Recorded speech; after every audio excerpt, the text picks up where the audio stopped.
Hey there, family. It's your girl, Chris Kelly, and I'm here to remind you to grab your ticket to the most anticipated event of this year. The FBA Expo is coming to you in Dallas, Texas, Saturday, May 27th, 2023. There will be incredible workshops from wellness, business, legal, survival, and educational forums with prominent and powerful figures of today as your host. But not only will it be empowering and enlightening, it will also be entertaining with the FBA Fashion Show showcasing FBA models and designers. Listen, I need all my designers and beautiful models to go to FBAExpo.com and submit your application right now. To my Dallas family, I'm looking to showcase local talent and I'm in need of a poet. So please visit FBAExpo.com for vendor availability and to purchase tickets to the expo. Stay tuned for more information and come out and support Black creation. Get this knowledge. Come see me, come see us, and come have fun. I'll see you there.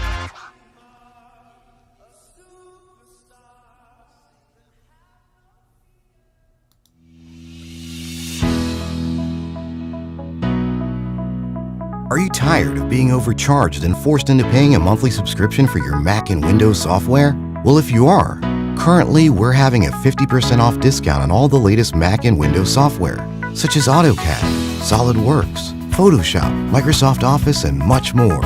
Our 50% off discount will be ending soon, so be sure to text us ready to buy to 213-640-9738. That's 213-640-9738. We aim to please, so expect 24/7 technical support, the latest premium software, instant software links delivered to your email, and PayPal buyer's protection guarantee. Order yours today to experience all the benefits of Ash Kickin' Natural Body Butter.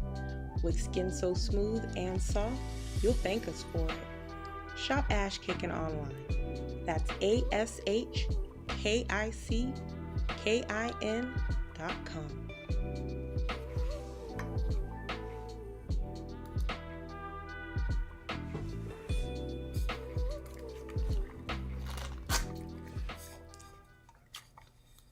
Boom. There it is. What's going on, man? I'm here. What's going on with you guys, man? I'm in here. What is going on? How y'all doing on this lovely, lovely evening, ladies and gentlemen? How's my sound? Is my sound good? Let me get some things plugged up here. How's my sound, guys? Everything good? Glad to have you guys in here. Ladies and gentlemen, what's going on with y'all, man? I'm here. Waiting on everybody to pile in because we got a lot to talk about on tonight's show. A lot of stuff we're going to touch on. I got to thank everybody who got the American Maroon DVD and the stream, the American Maroon Blu-ray, not the DVD, but a Blu-ray. We got American Maroon. It's out on Blu-ray now at American-Maroon.com, ladies and gentlemen. American-Maroon.com. Say I got the Wakanda top. Yeah, I got the, I'm sprucing it up right now. I look like an Egyptian chemist. Yeah. What's up, Brother Raheem? Shout out to Brother Raheem. I got on the gold colors. Kind of sprucing it up tonight. Man, the American Maroon was fantastic. Shout out to Brother Greg Marcel Dixon, who's going to be at the FBA Expo in Dallas. Y'all don't want to miss that. A lot of people love the movie American Maroon. Epic film. I'm going to show a clip. Let me show a clip real quick. I'll show a clip shortly.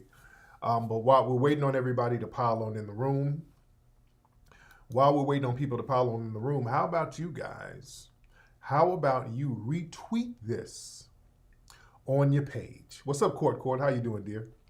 Retweet the link to this broadcast on your page. How about you do that? Retweet this.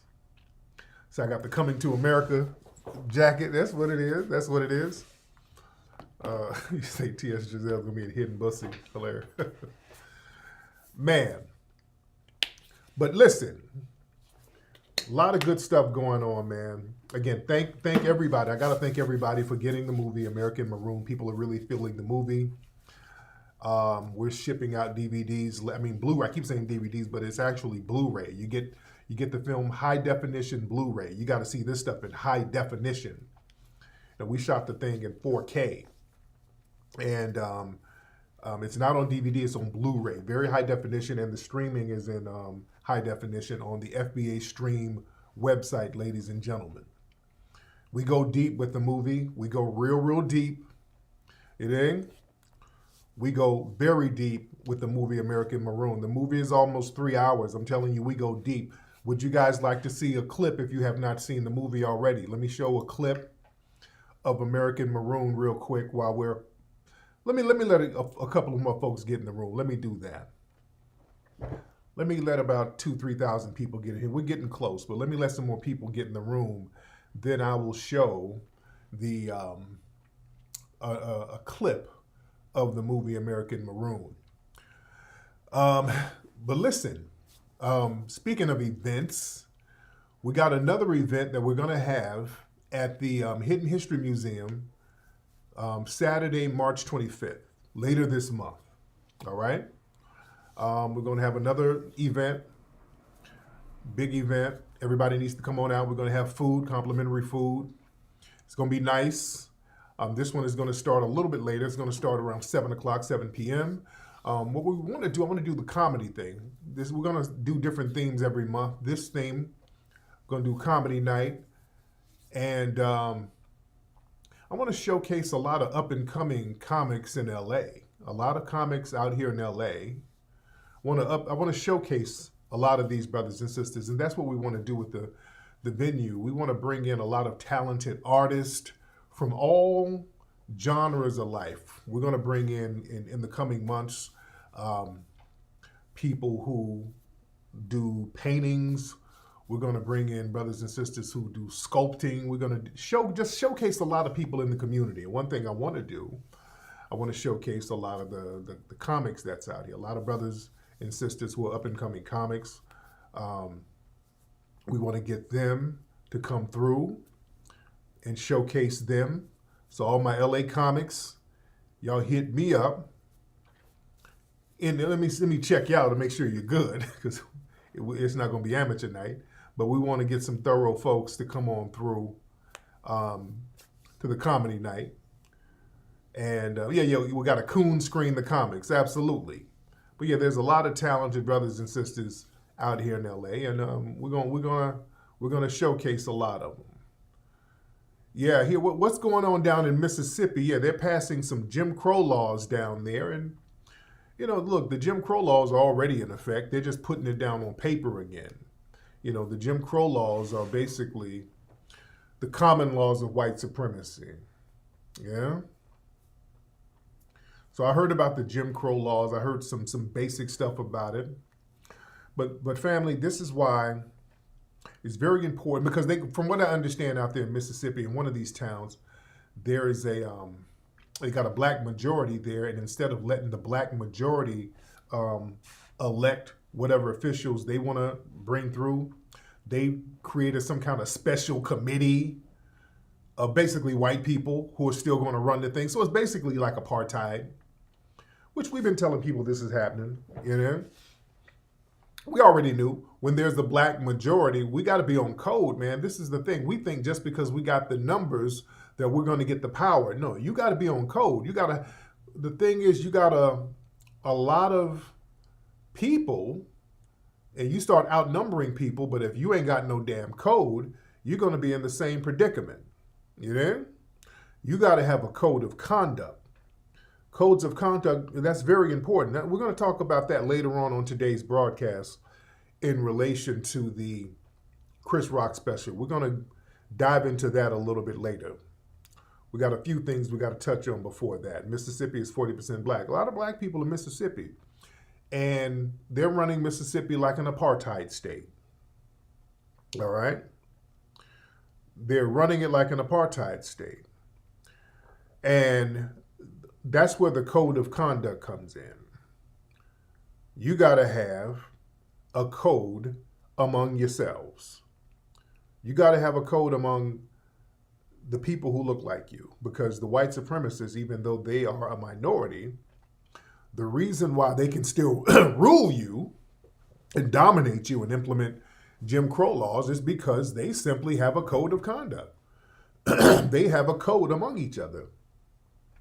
No, it's not too late to donate to the museum. Hit the link below, hiddenhistorymuseum.com, and you can make a donation to the museum. It's never too late. Yeah, I got to holler at my brother Dwan B about the comedy thing, because I got to holler at Dwan B about that, because I know Dwan B does comedy, and he's clicked in.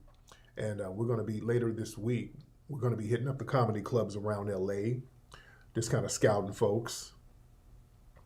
The same comedy clubs are popping, like the Improv. Where are my LA people? The Improv is still popping. Is the Comedy Store popping? Are the same joints popping? I know the Improv would pop on Monday night. That they had the Mo Better Mondays popping for years. That was like the Black Night. Where are my LA people?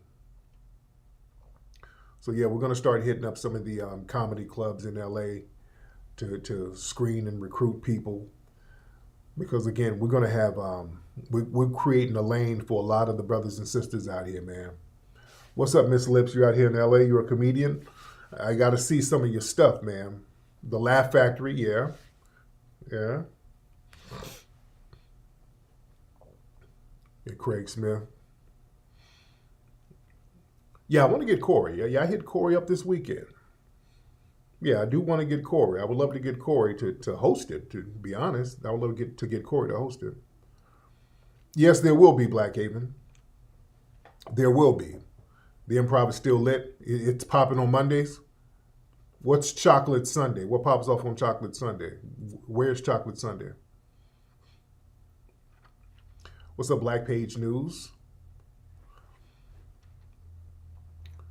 So yeah, we're gonna I'm gonna talk. We're gonna get into the Chris Rock special a little bit later. In about 15 minutes, we're gonna have Professor James Small call in. We got to get our brother, Professor Smalls. He's going to call in. He's going to hop in on a Zoom call in about 15 minutes. We got to chop up some game with our brother, Professor Small, real quick, because he wants to clear up some stuff. Because like I said a few weeks ago, a lot of people are trying to use him as a buffer for their nonsense. And Brother James Small, he want to get all that cleared up.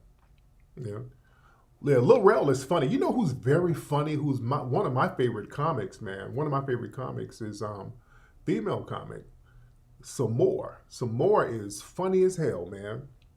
And Samore is so very underrated. That sister has a special on Netflix now that's funny as hell. Samore is extremely underrated, man. That sister's been around for years. Yeah. Samore has been around for a long time, and that sister is slept on, man. That sister's really, yeah, she's hilarious, man. Samore is hilarious. She's one of the best out there. I'm talking about male and female. Yeah, sexy too, little sexy little chocolate ass. He is a little sexy thing, but Samore is the shit, man. Samore is the shit. I mean, she hangs with the fellas. You dig? She can hang toe-to-toe with the best of the fellas. Forget about the women. She's the funniest female comic, hands down. But she can stand toe-to-toe with the brothers out there. That sister's funny as hell. Yeah? Yeah, I've been saying that for years. I've been telling y'all, Samore is one of my favorites. I used to see Samore when she would be, there was a club in Atlanta back in the 90s. She would do comedy at like a nightclub. They would have something at the club, and it was, she would like do some stuff, do comedy at a nightclub in Atlanta back in 96, 7, something like that. It got casted on the show. Yeah, that's Nia Long's sister. Yeah, but that sister's very underrated. Very underrated. But yeah, I got to highlight some of these up-and-coming comics out here in LA. I want to showcase a lot of the new guys out here. We did that when we did remember when we did the Coon Train Awards? We had some up-and-coming dudes who were very funny at the Coon Train Awards. We had some up-and-coming comics. They were hilarious. And I was thinking, I was thinking about using the museum to do another Plantation Celebration Award. I was thinking about doing that. That would, But I'm like, the museum, I don't know. I don't know, because we want to have an overall positive message. The Plantation Celebration Awards is basically you're clowning people. So I don't want to send mixed messages with the museum. So I've been kind of sitting on it, because we need to do another Plantation Celebration Coon Train Award. The reason why we haven't done one is because there's so much cooning going on. It's too many categories. Every time we try to narrow down a few categories, new categories pop up of coons, a whole new crop of coons. Now we got TikTok coons, Democratic coons, LGBT coons, old nigga coons. Oh my God, it's a whole elected official coons. We got way too many. I don't even know how to prioritize and organize the categories no more. It's so many. Yeah. Tether coons. Yeah. Man. So yeah, I don't know. So, that's why we haven't done it in so long. We did it, and we were going to do another one the following year, but then the cooning just kind of turned up. Yeah. Man. But where we at? Let me see we got a lot of people in the room. Let me show a clip. Do y'all want to see a clip of American Maroon? Let me show a clip. Okay, yeah, we got a lot of folks in here. Let me show a clip of American Maroon, and you guys can check the movie out on American-Maroon.com. Now, this clip talks about the black people who came here with Columbus. Check this out. In fact, the boats that Columbus used, they were owned by Moors. One of the most famous translators, his name is Mateo DeCosta. He actually was one of the black translators who came from France, and he served as a translator for the Portuguese. Columbus definitely brought black translators with him coming to the Americas, the Nino brothers more specifically. Pedro Alonso Nino was well-renowned traveler and explorer. But what's interesting is, why would Columbus bring translators? Because it meant that if he brought African translators, they must have been speaking to African people here. Because why do you need someone to interpret if you don't speak the language and they don't speak the language? So there had to have been a commonality between the two people. But of course, you get rid of all of that with Columbus, who didn't know where the hell he's going, but he had black people with him. Pizarro had black people with them. Balboa had black people with them. Magellan had black people with them. The technology for sailing, the astrolabe, all this stuff came from either the Moors or the Swahili. When Columbus came to one of the islands and he brought one of his black translators with him, it's documented that the translator came off the boat, went into the Aboriginal society, and immediately started to communicate with the Aboriginal people there. That means that there had to have been some type of previous contact for them to understand each other's language. Boom, there it is. A clip from American Maroon talking about the black people who came over here with Columbus. And that's like a 1.5 minute clip from a damn near 3-hour movie. You see all the information that was packed in that 1.5 minutes. So just imagine 3 hours of just good game that's verifiable. Yeah.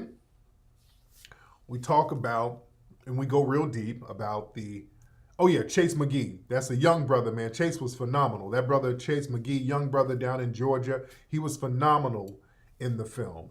Dr. Randy Short was phenomenal in the film. Yes, indeed. We talk about the translators that came over with the European explorers. Many of the translators, they spoke Arabic. They spoke Hebrew. In fact, in the 1600s, there was a book written by a Spaniard. What was the name? There was a couple of books written by them who talk about the broken Hebrew languages that were spoken over here in the Americas and the Caribbean. There were a couple of books that talked about that were written in the 1600s. So yeah, we got all types of sources for this stuff. They talk about in Cuba and in Jamaica, the Aboriginal people spoke a broken Hebrew language. So they knew, the Europeans knew, that there had been black people trading over here, and this is why they brought the translators who could speak all of these different languages, who could correspond with the Aboriginal people here. Pedro Alonso Zonino, he spoke Arabic to some of the Aboriginal people over here, and they understood him. Estevanico the Moor spoke some of the indigenous languages, and they used him as a translator later on down the line. So there's a theme of them bringing over black translators with them every time they were, even the Lewis and Clark expedition, we talk about that, how they brought a black man named York when the white supremacists were expanding to the west, and they had the Lewis and Clark expedition, and York, the black man, he could correspond with some of the red native tribes and some of the other indigenous tribes.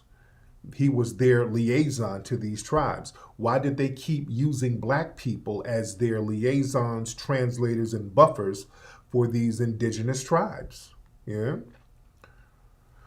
So we got to ask questions and provide the documents that show that this type of stuff happened. This is why, look, go get the movie. And by the way, the book was written by, in 1687, there's a book by Diego Andres Rocha, and the book is called The Singular Origin of Indians, something like that. And he talks about the indigenous people speaking a Hebrew language here. We talk about in the movie how, was it Ponce de Leon? One of those explorers went down into Central America and saw Moorish buildings and mosques all over the place, and then drew a map of it, and we show a picture of the map. So well-documented stuff that they will not teach you in school, ladies and gentlemen. They're not going to teach you this. In fact, in schools, they're trying to erase any mention of blackness in schools. This is why it's important for us to toe that line. It's important for us to push that line. Yeah, Florida has Arabic Moorish style architecture. Yes, it does. It does. Well, the Olmec Heads were here for they go back 1,000 or something years. They go back I want to say 1500 BC, something like that. Those Olmec Heads go back a long time ago, and they're clearly the heads of black people. Yeah. So we talk about that too. We talk about the Olmec Heads. We talk about Von Woot now, and we're talking about white people who are sitting here saying that there were a bunch of black people already over here. These are white people saying this stuff. Yeah.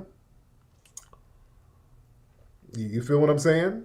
And we talk about and we show some of the artifacts that they uncovered down in Central America. Yeah, the Algonquin.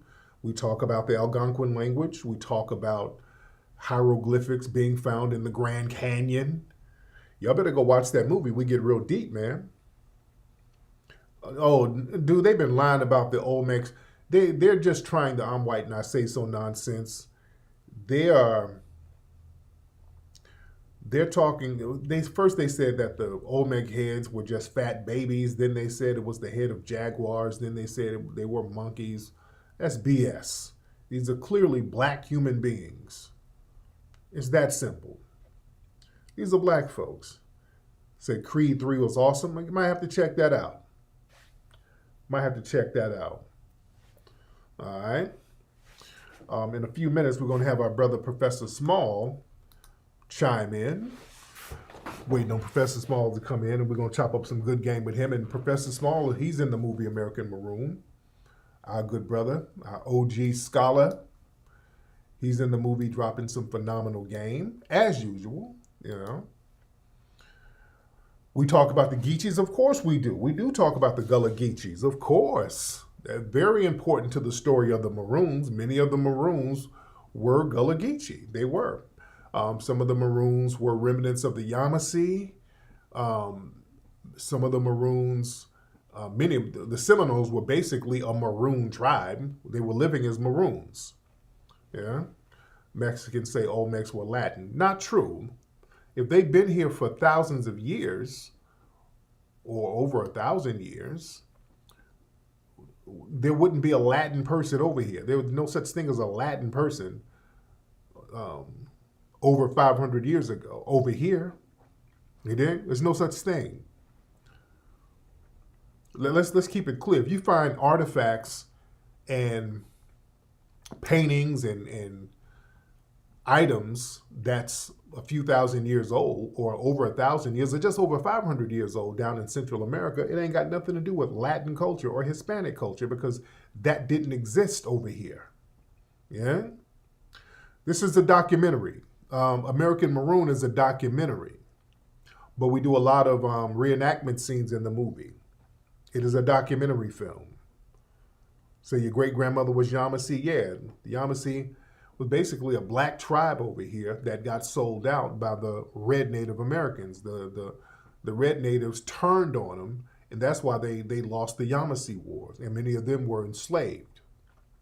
We talk about how the white supremacists used the red natives as buffer groups against the black Aboriginal people. Did y'all know that? You see? Y'all better watch this movie and get some real damn knowledge here. Yeah?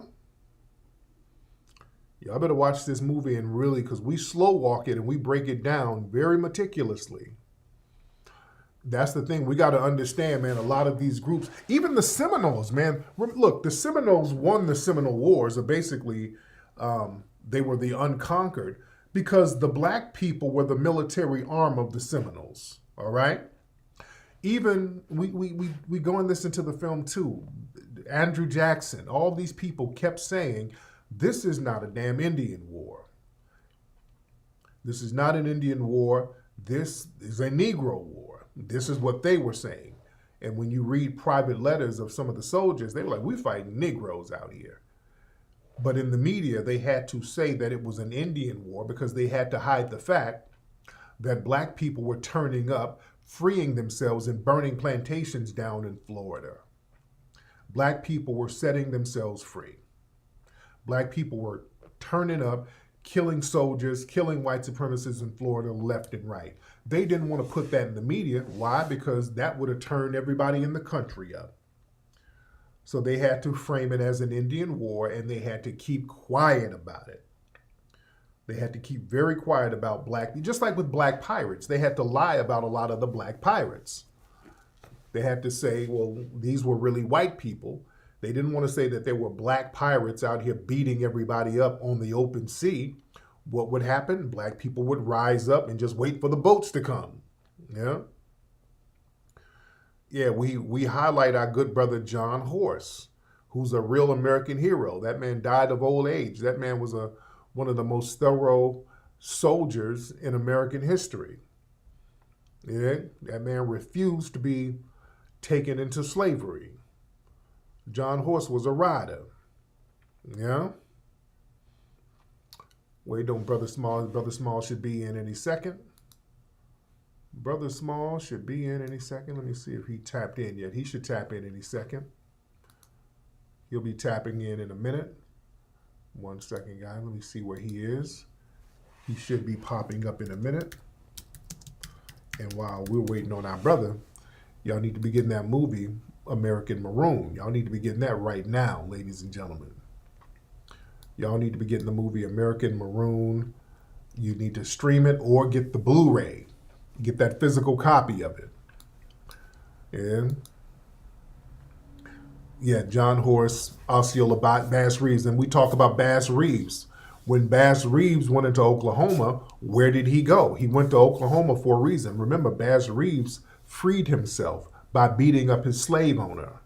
Bass Reeves was a slave. He beat his owner up, and then he went to Oklahoma. Why didn't they go get him? Think about that. Bass Reeves in slavery, you beat your slave owner up, and then you bounce, and they don't even go get you. They didn't go get him because he went to Oklahoma to live among the Seminoles.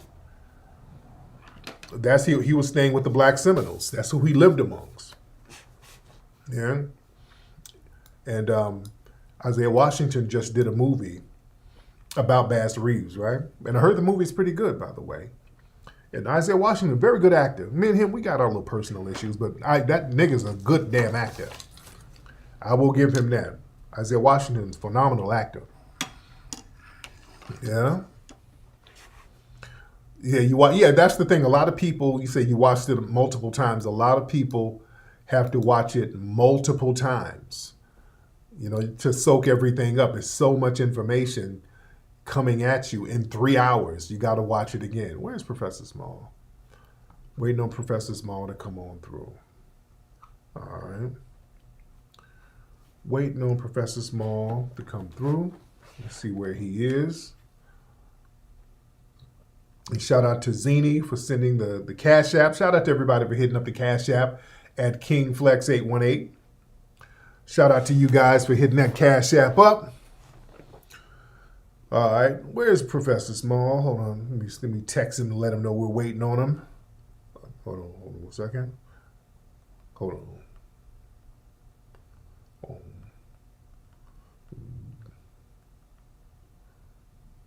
All right.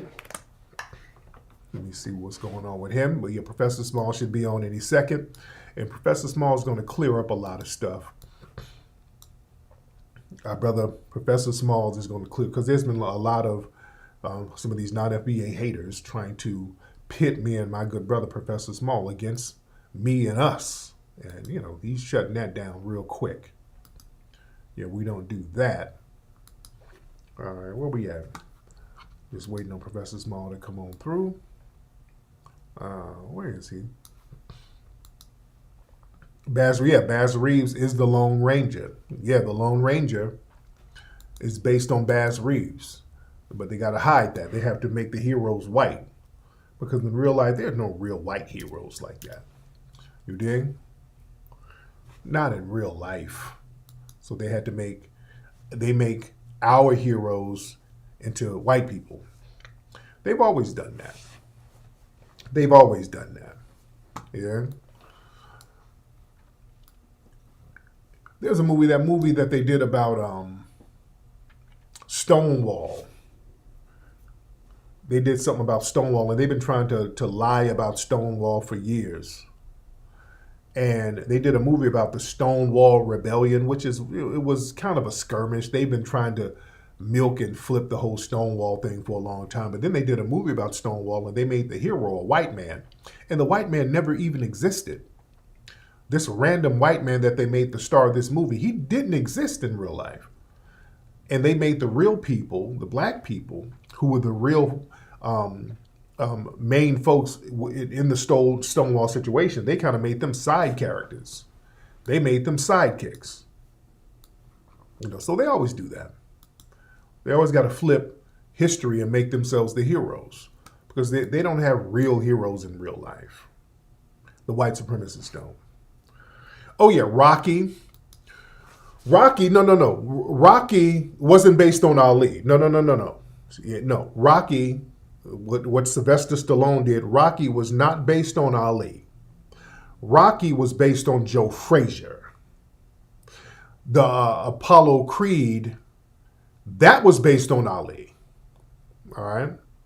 Apollo was based on Ali, but Rocky himself, the Rocky character was really based on, not Joe Louis, who did I say? Joe Frazier. Joe was based on Joe Frazier. What's up, Voltron Reloaded? Shout out to Voltron Reloaded. When is the next reparation hearing going on? Shout out to Voltron. Now, so, was that you who spoke, Voltron Reloaded? Joe Frazier. The Rocky character was based on Joe Frazier. You dig? That because Joe Frazier was from Philly. It was based on Joe Frazier. Joe Frazier would run up those steps like Rocky did. Joe Frazier would punch meat. He would work out by punching meat. In the Rocky movie, there was that famous scene where Rocky Balboa was punching meat. That was Joe Frazier. Joe Frazier, yes. Where are my Philly people? Joe Frazier did all that. Yeah? Man. Right. It was Joe Frazier who worked in the meat packing companies. And somebody is Chuck Webner. Man, look, dude, did Chuck Webner work in the meat factory? I mean, some of the stylings that he was doing was coming from Joe Frazier. All right. I know Chuck Webner, my ass. Some of the stylings was from Joe Frazier. All right. No, it wasn't Rocky Marciano. Mm-hmm. That's what I'm saying. He was stealing the workouts from Smoke. Okay, that's what made the fucking film, man. Y'all missing the point. Y'all saying it was based on Chuck Webner, but why is he working out like Joe Frazier was working out? And those are the most memorable scenes of the movie. That's the most iconic shit of the movie, the stuff that was popping off with the Joe Frazier style workouts. That's what's iconic. Don't nobody know about no damn Chuck Webner. Dude. Even now, when you go to Philly now, if you go to Philadelphia now, white people be running up them damn stairs. I remember going to Philadelphia and I went down there and I saw them stairs. White people run up them damn stairs every day. They think they're Rocky. That's Joe Frazier, dude. All right?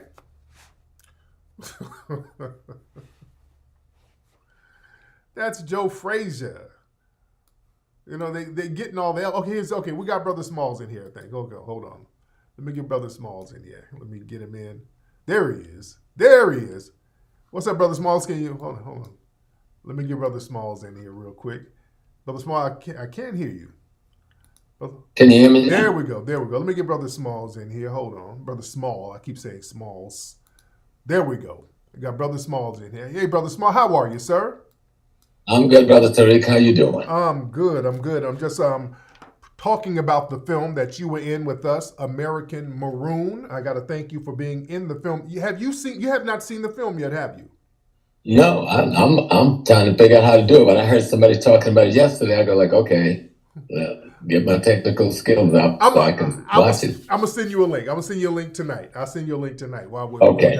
Yeah, because there have been some good comments I've seen on it. Oh yeah, people absolutely love the film. They love it. And in the film, we talk about the people where you're from. You're from South Carolina. We talk about the Gulligichi people, how a lot of the Maroons were in the swamps in those areas and they freed themselves, and the Underground Railroad did not always go to the north. We didn't get assistance from whites. They weren't our saviors all the time. Why do you think that story about the Maroons has been hidden so long? Well, because they never wanted us to know. First of all, the whole story was we enjoyed slavery. Right. We were loving it, and it was the good life, and we were docile, and we didn't resist all of those silly, inhuman comments. And so until I think Apdeck, when did Apdeck do his work, when he wrote that piece on the rebellions, the multiple rebellions in North America? Until that first book came out, no one even wrote about the rebellions. Yeah. Let alone, and still no one has, until you did this piece on Maroons, I'm one of the few people that even talked about there being a Maroon community. Yeah. Multiple Maroon communities, but we call them the Freewood, and the white folks refer to it as the Freewood N-word. I'm not going to use that word, I'm always arguing with you about it. Right? So I grew up in one of those communities. I was just with some cousins the other. I never met them. Gave a lecture at BMCC, Birmingham Community College, and there was these ladies in the audience. And they came because the lady that invited me was a cousin I just discovered from the Maroon community in South Carolina, a place called Burgess, which is down just south of Myrtle Beach off of what is called Paulus Island. We didn't really come out of those bushes till the 1970s. Wow. Some of the communities out there, like in Conway, Andrews, South Carolina, people were just walking out the woods in the 1970s. White folks didn't come up in there. They had to hire black policemen to send them in there when they thought there was an infraction that some of us, they didn't come in there. What they now call North Myrtle Beach, South Carolina, that, I remember that the Tin Top Alley is what it was called. Grandpa Joe, my Uncle Joe T. Alston, lived up in there. Policemen didn't come up in the Tin Top Alley until the 1960s. That's where them black folks would build their homes, going all the way back to the 1600s, and they lived in their world. They came out of that world and worked in the white world after the 50s or so, or 40s, but they go back into their black world. And no one ever referred to those communities as maroon. But the biggest maroon community in North America was what is now the state of Florida. Okay. And the misrepresentation of an Indian race called the Seminoles. There was no such thing. Right. It was the Spanish word for runaway African was Cimarron. And this crazy, not speaking anybody language dude from Europe somehow got that to be Seminole. But Andrew Jackson, when he had the first two wars against that population, came back and wrote the president, and it's in his letters are in the Library of Congress. He said, "You sent me to fight Indians, and all I found is niggas." He put that in writing. And that's a matter of record today. It wasn't until the third so-called Seminole War that we said, okay, let's make some peace. Now, everybody didn't leave Florida. Many of us went to different parts of Florida and are still there till today under the banner of Seminole. Some went to Mexico, but Brother John was John Horse. And many of them got killed along the way when white folks, that Trail of Tears. Yeah. When they make movies, they always make white Indians doing that. Right. That's not who they was. That was us. And we settled in what was called the Indian Territory, which is what is called Oklahoma today. And that's why we think of Tulsa and what occurred there. But those people who built Tulsa was the same people who left Florida, the same Maroons. But Tulsa was only one of 30 black communities in Oklahoma at that time. Where we were pretty much in control of those areas. And so I haven't seen the finished product, but I knew the direction you were going in. Yeah. And I knew that story needed to be told. Yes, indeed. Excuse me. Yes, indeed. Now, brother, and, yeah, go ahead. You can take your time. Take your time. Yeah. And no one wants that story told because part of that story is the indigenous Africans who was here before the slave ships came, who gave sanctuary to those who ran away from that process. Yeah. And then those two groups would amalgamate to produce much of our community that we know in North America today. But nobody talks about them. And I remember when I first encountered them, when I first came to New York, one of the biggest Indian museums in the Northeast was in Harlem, on 155th and Broadway. They've since moved it down to downtown on the other side of Wall Street in what they call the houses where they used to sell us and the products. Yeah. But it was out here. And I would go there and they had these mummies, right? These shrunken little black people. And they were calling them Indians. Wow. I can never figure, why is these little nappy heads, short people, like pygmies, what we call pygmies or twa people, right? They had them mummified. Wow. And they had them on display as the people who, they didn't lie. These were the indigenous population in North America. Yeah. I'm not talking about a drawing now. I'm talking about the mummified bodies. Yeah. And I'm sure it's still there. It's in the Customs House now. Oh, wow. In downtown Manhattan, the Customs House. And I was baffled because I couldn't process that. In the first few years, I think it was about 25 before I really got it. I first saw them when I was 18. Yeah. When I came to New York. And I love to go to that museum. Something just kept bringing me back there. But there was these black people. And when we Wow. Right. And when we look at maps from the 1500s, the early maps that the European explorers drew, when they drew the indigenous people, they always drew them as dark-skinned and nappy head. We show a lot of this in the movie. Have you seen that? Yes. And because they knew, I think it's Brother Chase wrote the book where he talks about the 19 Europeans who writes. Yes. Who they encountered. We know Columbus called them Ethiopians. We know Verrazano called them Ethiopians. We know William Penn called them blacks and Africans and Ethiopians. So multiple of the people they call the exploring heroes wrote about the population they found here. And that population was an African population, a Black population, a nappy-headed population. You know what? Because we were the first people everywhere in the world. Yes, we were in China and Japan and all the islands of the Pacific before anybody. We were in Vietnam, we were in Philippines before anybody. We were in Australia before anybody. We were here before anybody. And if anybody understands the water current that brought Columbus here, he was lying about being lost. Okay, that was a lie. They had to lie because if they didn't lie, they'd have to tell how he got here. The Black folks showed him how to get into the Gulf Stream, which landed him automatically right in the Bahamas and in the area of Haiti and Dominican Republic. You could drop a paper bag and it'll float right there to today. And when they wanted to get back to Europe, they had to follow that current to the coast of what is now Cape Hatteras, North Carolina, and that water would bounce off and sail them right back to the Canary Islands or off of Guinea-Bissau in the Cape Verdes. And that became the triangle slave trade. Yeah, because we were taking that trail for centuries, hanging out, visiting our cousins who were the indigenous people here, trading with them. When I first went to Ghana, my first time ever to Ghana, with Dr. Leonard Jeffries, and we went to a hotel in Takoradi, and they had one of the biggest murals I've ever seen, about 30 feet by 30 feet, on this big wall in the lobby of the hotel. And what was the mural? Africans trading with Africans in North America.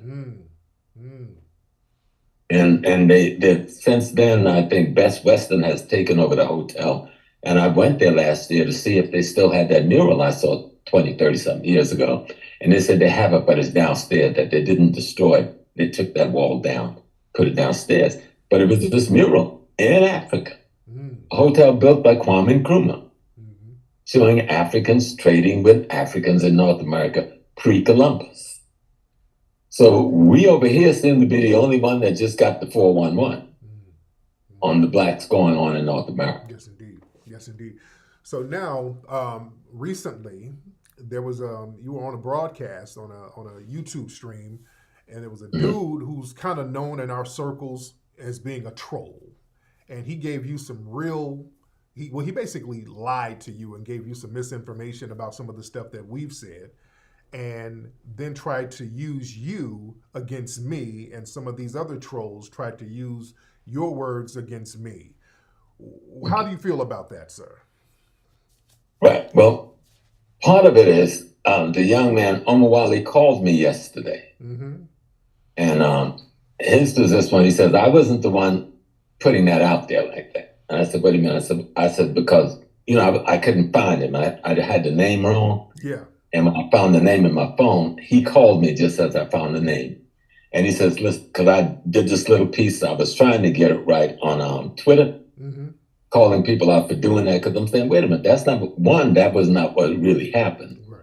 Now, he did raise these things about Foundational Black American. And I go like, these are my children, I think is the term I use, and I love them. You got to understand it. If I think my children have any issues, I'm going to argue with them to get the issues right. Right? If they made any statements wrong, then I'm not going to stab them in the back or talk to them about behind their back. I tell them my love for you, our relationship, and so forth. And whenever I have any issues, I talk to you about it. Sometimes you be quiet, sometimes you take me on, but we've never had a negative. Right, of course. You and I. Of course. And you know the things I disagree, and they ain't really big things. That's the issue. Well, then I really argue with you about one thing, the N-word, right? Yeah. And sometimes I think you lose your temper a little bit too much on some of these Negroes who don't deserve you putting that energy on. And those have been our two issues. Yeah. And we deal with this going back. And I remember when you were having an issue, but I think we won't even call his name, but a little brother out there. Yeah. And I call you and I talked to you about it, and you squashed that. Yeah. There was an issue with some sister who was coming after you about some stuff. I called you this a couple of years ago. You squashed that. They didn't squash it, but you did. Yeah. So I have to let people understand and be clear, because I got some crazy calls from all over the world. When I was coming to Washington, you're not going there. And I said, wait a minute, I had to do almost had to do a Tariq Nasheed. I had to go off on some folks. Who the hell are you to tell me where I go, who I speak with, and why. Now, if you call me and say, Brother Small, I heard something about Tariq, is that right? I would have told you, no, that ain't right. You know, you've been misinformed. And so when I did the show with the young people, because they'd call me, and I do a lot of shows with young people call me, and most of the times I don't know who they are beforehand, and a lot of times it's the first time. And some have played me out of pocket, you know, because they just want to say, I got Professor Small on there, and blah, blah, blah, blah, blah. Right. And on this show, when the issue came up, and I told them, when I want to speak to you and make a criticism, I do it to your face. I'm not a backstabber, you know. I'm going to tell you, and I'll say right out in the public that I own it. That's how men do. Right. You know, that's how men be. And then we had a pretty, what I thought was a decent discussion with me explaining what Pan-Africanism is, explaining what Foundation of Black American is, and telling them I'm both. Because for me, Pan-Africanism is how we unite the Black people all over the world to be one force. Right. Now, we can call it Pan anything we want to, but all the Pan means is unity, nothing else.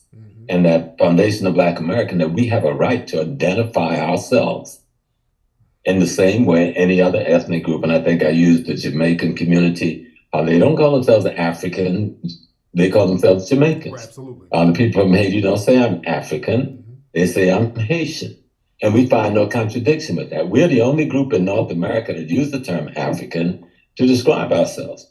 And I always appreciated that word African American, because African, when we left there was the Berlin Conference hadn't happened yet. And the place hadn't been chopped up into all of these names yet. It was just one continent called Africa. And we were these people. Now there can be some argument about the name, where that name come from. That's a good discussion, because it's hard to really get to the source of it, even though I know what may be some probable sources for the word Africa. Right. But when we come back to what happened when I was on the show, so bring it back to center, I give Omaweli credit in that he was man enough to call me yesterday and I said, well, what is your beef for Tariq? And he gave some critique about Pan-Africanism and your view on Pan-Africanism, or attack of Pan-Africanism. And I gave him my view on you and what I think your view is. And I told him that, you know, the work that you have done bespeaks itself. Now they try to take you out of the picture with the work. Right, that he used them other historians. No. Even if that's all you did, right? If all you did was brought some historians together, and I think we're some of the best in our time, and you had us bring a lesson to our people, no friggin' body else had done that. Right. No one had done that. And you did it in a multiple series of topics that woke up the Black world. If you had only done that, I have to respect that. My argument with you was a simple argument. Don't let people defame the good work that you've done by engaging in conflict and argument with people that is not worthy of the work that you have done and the work that you're doing. But I say that to your face. Absolutely. We're brothers. Absolutely. You've been in my house. Absolutely. You've been in my home. You know, my first time doing Hidden College, you flew me out to California. You know, me and my partner, Brother Rockwell, who has passed away from COVID, that beautiful brother. I did not know that. Wow. Sorry to hear that. We lost him a year ago, 3 days ago. Oh, wow. Man, my heart is still broken on that piece. You know, I'm still suffering with that. Yeah. But then what happened after the show, I started looking, you know, I'm just going around internet and had people taking little pieces of what I had said and using that to say, I'm attacking you. Right. And that's what pissed me off, because usually I don't get involved in none of this tete-a-tete kind of stuff. So I had to then try to say, okay, let me make a statement. I thought I didn't do a good job in getting it out there, but I must have reached somebody, because some people fired some people's asses up. Or whatever little bit of my little statement got through on Twitter. Because anyone that took what I said in that show and twisted to be an attack on you was being straight up evil. Collaborators, if not agent themselves. Yes, indeed. I don't like to call people agents straight up, but collaborators can come from just being ignorant or selfish or being anti-freedom. Because what we're talking about is freeing our people. That's what information gives us the ability to do. This technology gives us the ability to use this information very well. No one has done it like you have done it. And yet, like me, I get criticism too, because I remember I did a piece about 8 years ago where I was encountering a situation on 125th Street with Sarnetta. I went off on the brothers and sisters from the continent of Africa. It was a 2-hour speech, but somebody took 3 minutes out of that and sent it to Ghana, my home base. I was in the middle of a $500,000 negotiation. No, $750,000 negotiation of investment in my hotel at the table. And when the guy saw that piece, he pulled out of the negotiations the next day. Notwithstanding, I'm saying to my friends, this thing is 2 hours. In the 2 hours, I'm praising Africa. I'm praising Pan-Africanism. But I was trying to settle an argument where the brothers from the continent were siding with the Arabs and the Asians against the African-American youth merchants, okay? And it pissed me off. Yeah. And the African-American youth merchant was saying, let's come together. Those of us from the continent and those from here, let's go to the National Black Theater. Let's sit down and come together in united force. And our brothers from home didn't want to do that because they got caught up in the immigrant identification instead of the race identification. And that's what I was addressing. And I was harsh. If you've ever seen it, I was a little bit brutal. Yeah, I could be brutal. Okay.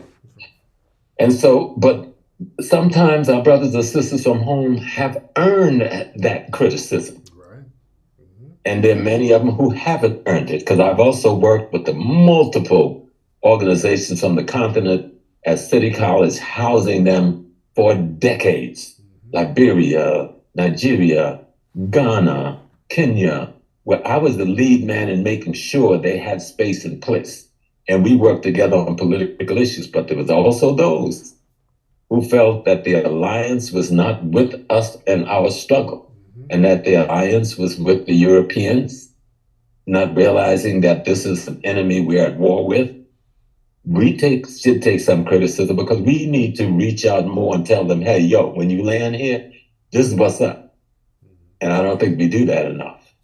And I think if we do that more, we may find more people, beginning, because they're hearing you all over Africa. They're hearing us right now. Yes, indeed. All over Africa, people are hearing us. I was on Susan Tata's yesterday. People called in from at least 30 different African nations, okay? So people are listening to us because they want some direction on how to free themselves from the tyranny. And so when I hear people going and attacking you, and when I ask them, why are you you can have a reason to criticize a brother. That's one thing. The criticism is one thing. Outright attack, defaming, that's something else. Absolutely. And that's what I'm seeing on the internet. There's defamation because somebody disagreed with something that you said. Hell, there's a lot of things I said. Even my wife downstairs, we've been together 50-something years. And she just, when Carol disagreed, I'm the most humble dude in the world. Because I ain't messing with that lady. But she don't defame me. She don't attack me. When she go to bed at night, she give me a kiss on the head and said, I love you. And we move on and we do our work to raise our family, build our family, do the things we have to do. I've watched your work. I choose to work with you. You don't pay me no money to talk about. People don't know when you do documentaries. I've done a number of documentaries. Big folks with big money. They don't give you no money to do documentaries because it's a contradiction, right?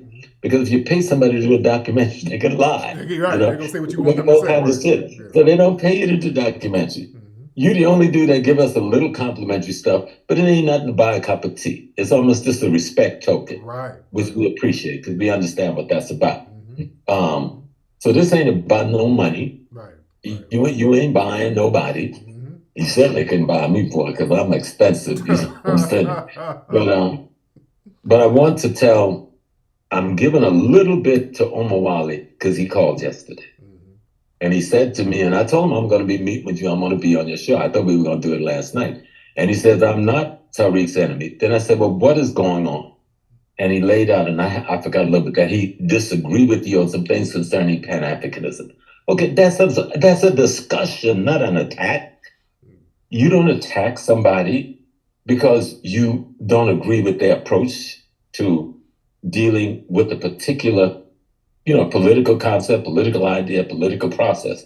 Because many of the brothers and sisters who call themselves Pan-Africanism don't have a freaking clue what Pan-Africanism historically is about. Right. And what they're running with is quasi-nationalist ideology, not even based on history, on how to formulate a revolutionary process for Black people.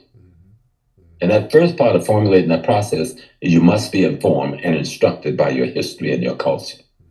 You've done that very well. Yes, sir. And the attack on you, I have to look at sometimes sideways and say, wait a minute.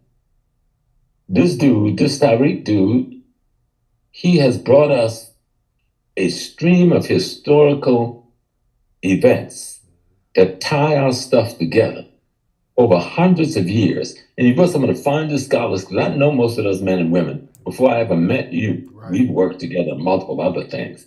And I know these are good people. And I know these aren't people who are out there trying to like ego, because we've been out here, some of us 50, 60 years. We ain't egoing. Yeah. We just having fun teaching Black folks. I'm just glad God has let me live long enough I can even have a conversation with a young man like you. But I say to those who took that information from that show, I forgot the name of the show, and decide that they were going to attack you because I explained to them that if I have what I was explaining, if I had a criticism of you, I would speak it to your face and I would speak it in the public. I thought I was giving them a way of understanding how to be critical without becoming the enemy of your own brothers or sisters. And somebody took it and spun that.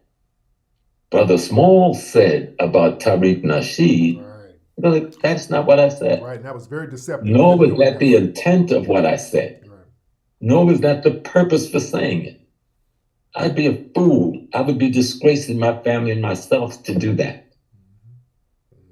And so, and the young man who called me yesterday, because this is only the third time I spoke to him, and I wanted to know, why are you so angry at the brother? You know, because we all have disagreements.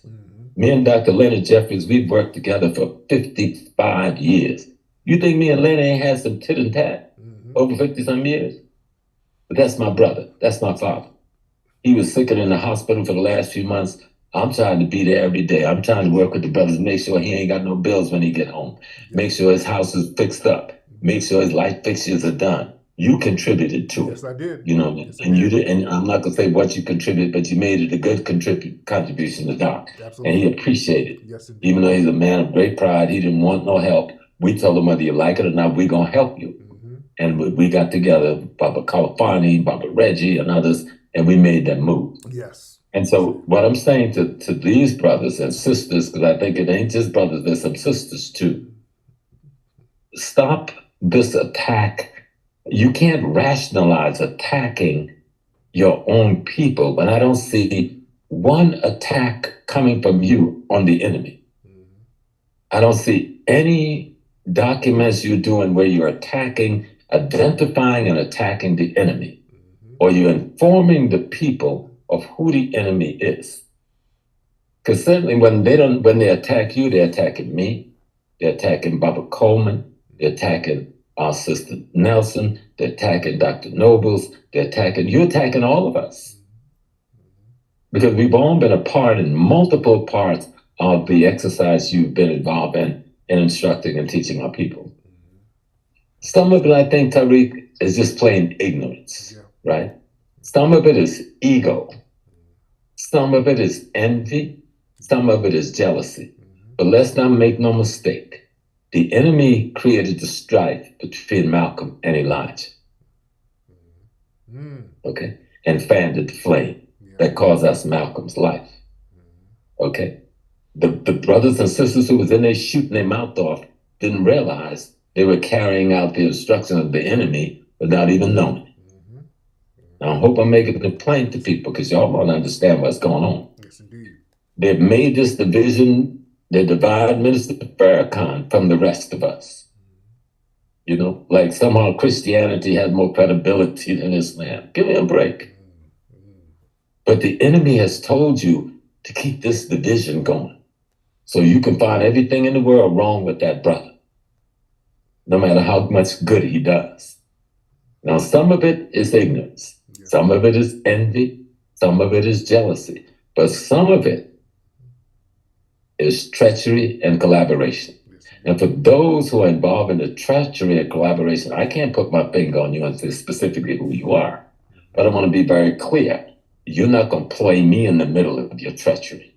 And you're not going to play me in the middle of even your envy, your jealousy, and your hatred because someone has achieved something that you don't feel you can achieve. Maybe you need to do the work. Because a lot of things, when you see people achieving, they put the work in. And not only put the work, I know this brother, not only put the work in, he put his own money in. Ain't nobody really giving you no money. Go back to history, they made the same attack on Booker T. Washington. Booker T left us Tuskegee. How you gonna put him down? How you gonna make him a coon? Booker T ain't no coon. You gotta study his history and really understand that man. Right, he wasn't. Let people know that Booker T. Washington was a real rider and a real revolutionary, especially behind the scenes. Absolutely. He was always, I'm from South Carolina. You know, South Carolina people, we easily dream Booker T. Washington. And Diane Wright, Dr. Diane Wright has written a wonderful book on Booker T. Washington, Pan-Africanist, to get rid of a lot of that myth.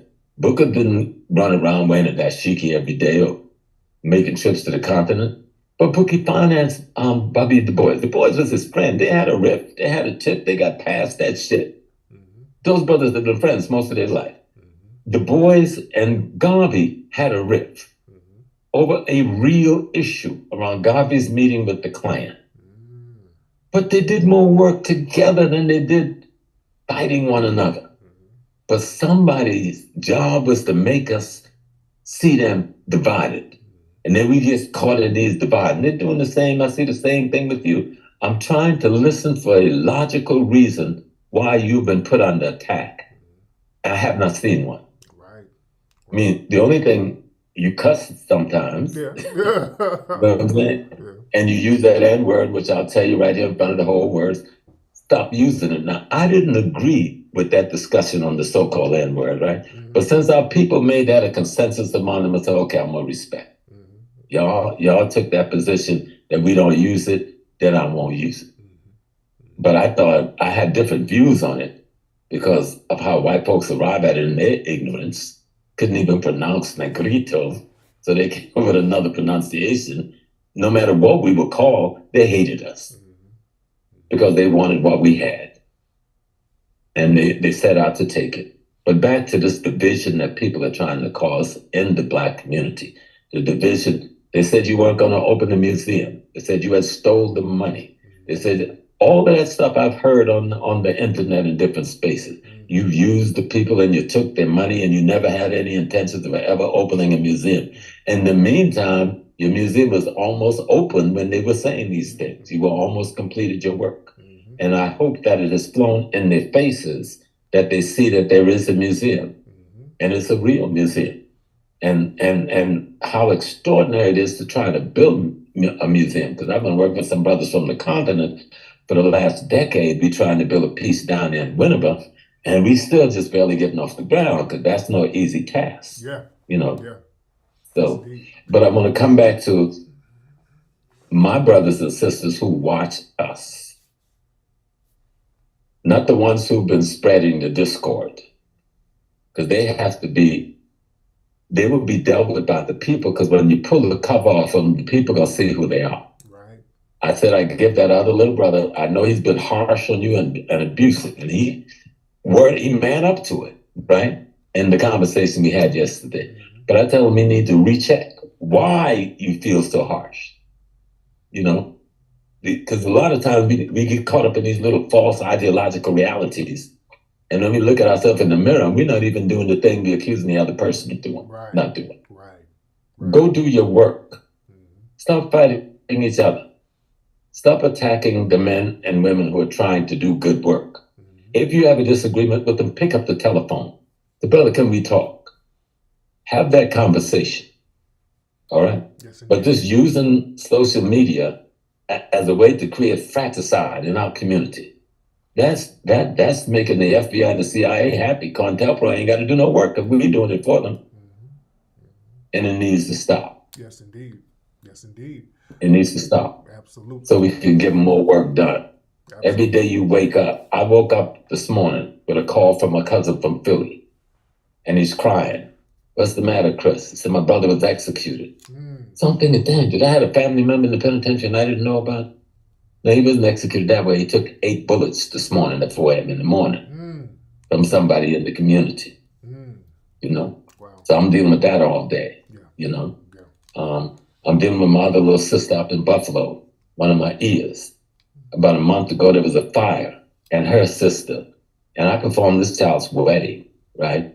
Her sister was a fire where 5 of her children died. Wow. And she was giving her sister the last rites last night.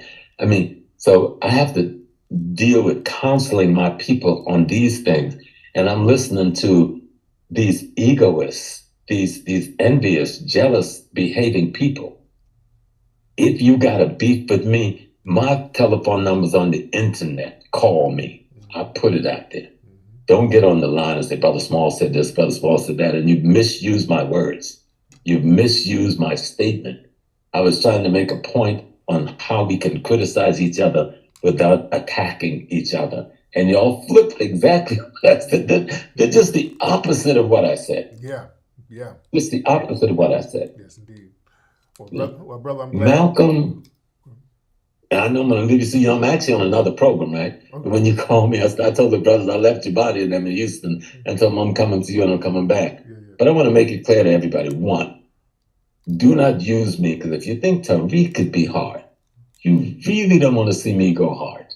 I've come today like the father, right? With the gentleness, asking y'all to cease and desist. If you really have a real beef and you're really about liberation and you're really true Pan-Africanist, then sit down and write a letter to the brother or make a phone call to the brother. And if you don't feel your element is cool enough to do that, call me and say, Baba, could you call Brother Tariq? We want to have a palaver, okay? I have some differences, but we don't want to put that out in the public. That's what liberators do. That's what freedom fighters do. That's what people who love their race do. And that's what we should do. Absolutely. So don't try to misuse my name. Not just for Tariq, don't misuse my name in any way in the childish conflicts that some of you create so you can get your Cash App hit up. Let's tell the truth about some of that too, all right? Real talk. So you can get some hits up on your Cash App and your, what's the other thing? Your PayPal. Yeah. So you create these false controversies and people run to try to see if the controversy is true and you make money off of that and then tell me you're a political commentator. I'm not accusing anybody of doing that, but I see that. Yes, indeed. And I see people doing that. And I'm hoping this is not that. And Omar Wali, I'm going to give you the credit because you were man enough to call me yesterday like a man. And you said, Small, I'm not the one chopping it up making that move. So others are doing that with the material that you and I did. I'm going to take your word as your word. Because I think it was Kel Gibran said you believe the truth teller and the liar too. And let God handle the rest. Yeah. He ain't off the hook. He ain't off the hook with us because he was deliberately being slick. No. He knew what he was doing. So we know that guy. We've seen the little stuff he does behind the scenes, but that's something else. I understand where you're coming from. I understand where you're coming from, brother. Brother, what you have made your footstep in the Black community. You have made an imprint. Don't let people throw you off your game. Yes, indeed. Then the other one is with this brother you had conflict with, I got to say, because we here talking in front of the museum. Yeah. We don't know who sent people to throw you off your game, to get you entrapped into shit that's going to cost you financially and otherwise. Right. All right? Some of this stuff you can let other people handle, you know? And you got to know when you put yourself in a certain position in leadership, you got to also give up certain freedoms. To respond in a certain way. Just as an elder, because I've been through it, I done been in the mud, I done been to the, I done been, I can't say on this day. I mean, I've had the COINTELPRO in my bedroom, brother. So I could tell you before I woke up, all right? So I know how it can be. Yeah. I've had them walk beside me as the best brothers I've ever had, baddest dudes you've ever known, best martial artists in the world. And then get the shock, I'm walking with the man. All right? Yeah. So all these things I've seen. That's why you got to be skeptical about behavior. And if people want us to respect their behavior, then conduct yourself like African men and women. And with the technology we have today, there's no excuse why we can't reach each other rather than attacking each other, creating this rift between our peoples that don't exist except that you put it there. Right. And the enemy is just there with his band having fun, fanning the flames. Remember, those flames got Malcolm X killed. Yes, indeed. You know, it probably got Khalid Muhammad killed. Okay. It got Tupac killed. The rift Tupac told me the rift between me and Biggie wasn't real. Yeah. Somebody else created that rift. And other rappers jumping in, yada, yada, yada, with their big mouth and became a part of it, not knowing how they were being used. Because those brothers was fighting to try to take control of distribution of their own music, they lost their lives. Because Negroes, and I'm not going to use that word you use, Negroes allow themselves to get played by trying to play other people out of envy and jealousy at the end of the day. Yes, indeed. That's why Tupac's dead. That's why Malcolm's dead and a host of others. So I'm telling our people, I'm not saying that to play anything. This young man, I don't have to placate him. You know, his work speaks for itself. You know, Yes, indeed. and as a father figure, and I'm old enough to be his father at almost 78, I can chastise him, but I do that to his face. And if I have something really deep, it'll be quietly and privately between me and him. And anybody else that care about this race, then that's the position we should take. And then that is the position of freedom fighters. Those are the people I would call true Pan-Africanists. If you're not about Pan-Africanism, like what Du Bois was about, what Malcolm was about, what Kwame Ture was about, then you need to keep your mouth shut. Because you study those men's lives and you see they don't operate like the people I'm seeing on social media are operating. With this attack on one another. But they're not attacking them folks in Washington talking that crap. They're not attacking Trump and his people. They're not attacking the people down in Mississippi that said they voted to bring back Jim Crow. You know, they're not attacking the folks down in Florida. You're attacking the wrong people. So for the sake of love, and this is my being kind, this is my being merciful old man appeal. If I ever have to address this again, I'm going to come hard and you're going to think Tariq is a baby. And if you don't believe I can come hard, ask around. And if you don't believe, old as I am, I still have a lot of comrades still on foot, ask around. So, brother, I need to run back and get with Brother Jabati and them down in Texas. Because we talk about some of the same things. We talk about exactly the same topic, Yes, indeed. you know, down there. But peace and blessings, Tariq. Again, congratulations on the museum. Thank you so much, Hook brother. me up the links so I can see the Maroons, because I'd almost forgot about the Maroons. Yeah. And but I'm gonna send I heard some brothers that said, okay, I'm gonna send you know. I'll send you a link later You've on done today. good work. You've done good work, son. And that work has reached out people all over the world. And I tell my people in Africa, I talk to the continent almost every week. Don't buy the hype that's coming from social media, especially from many of us in North America. Take your time and study what people are saying. Take your time and weigh what you see. We don't want to mislead or misguide our brothers and sisters at home who reach it out trying to us saying, okay, y'all been out there in that house with that man all this time. What do you see we don't see? And so instead of trying to show you, we throwing dust in your face, trying to cause division. No, we don't want no division. I love my brother and sister from Jamaica as much as I love my brother and sister from South Carolina, Mississippi, Arkansas, and Alabama. I love my brother and sister from Haiti as much as I love my brother and sister from any of the countries in the continent of Africa, 50-something. But I do not love a behavior coming from you, whether you're North America, Central America, South America, or Africa, that allies yourself with the enemy of our people and fight against the interests of our liberation. And you try to hide behind, I'm just trying to make a living. Right. No, we got to have a discussion about that. But that's another discussion. But I wanted to put it up in the air because people seem not to understand why the foundational Black Americans have tried to give themselves an identity that put them in a position so that they can define their self-interest, while everyone else is defining their self-interest with no apologies to anybody. That's wrong. It's unfair. And that's why I can say I'm a foundational Black American, And I still love being an African American. There's no contradiction. And I'm a Pan-Africanist, and there's no contradiction. I love Booker T. Washington, and I love Kwame Nkrumah and Marcus Garvey. But what you gonna do with me? I study all of them. I'm learning from all of them how to go forward with my life. Yes, indeed. And even at this age, I ain't ready to die yet. I still got stuff up there I want to teach, and I'm gonna continue to do it. So, Brother Tariq, do your work. Thank you so much, but bro. bring in that discipline that's necessary so the enemy don't throw you off your path. Yeah.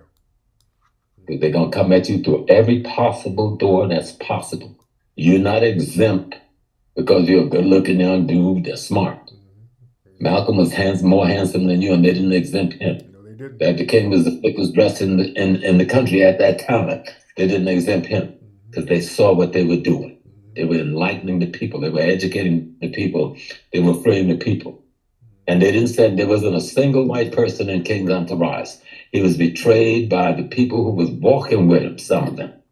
He was betrayed by the very cameraman who was his best friend. Yep. He was betrayed. His main photographer was the FBI. The men that killed Malcolm in that room were all black people.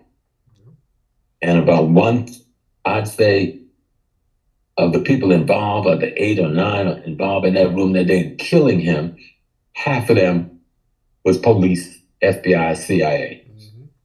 Okay? Yep. And so let's not play. This is not a game. We've seen historically how it's destroyed our people's lives. It's destroyed the trajectory of the struggle. And so, brothers and sisters who are putting this stuff up out there and trying to play, please stop playing. Because there are some of us who we don't have to play. And this is the last time I'm going to say that. And I will never say it on the air again. Don't try to play me. Don't try to play this young man. If you got a rip or a difference, pick up the damn telephone, do what you should do as a man, or don't place yourself in a position of being a man. It is simple as that. Yes, indeed. All right. So good night, brothers and sisters. I'm going back. I got some discussions I got to get involved in, and talking really about the same topic from a different space. Yes, indeed. Okay. So peace and blessings, Brother Tariq.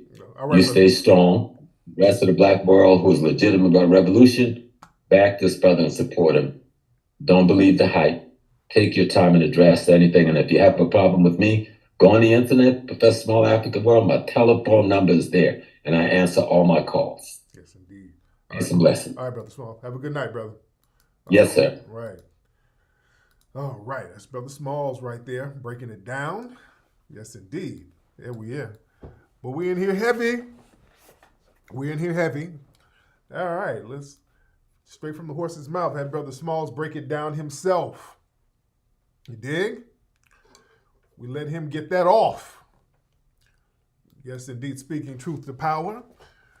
And again, about that Omawali guy, that's a damn troll. As we know, that dude is a known troll who comes in our circles trying to instigate stuff, and his ass will get checked. And he tried to be slick and he deliberately tried to pit Brother Smalls against me and us, and that was some real deceptive stuff, and I'm glad Brother Smalls was able to clear that stuff up. Then I guess he knew that Brother Smalls was going to pop on, so we tried to get in front of it by calling and splaining. Yeah, the Omawali dude, he's a non-factor. That's a non-factor. Let's be clear.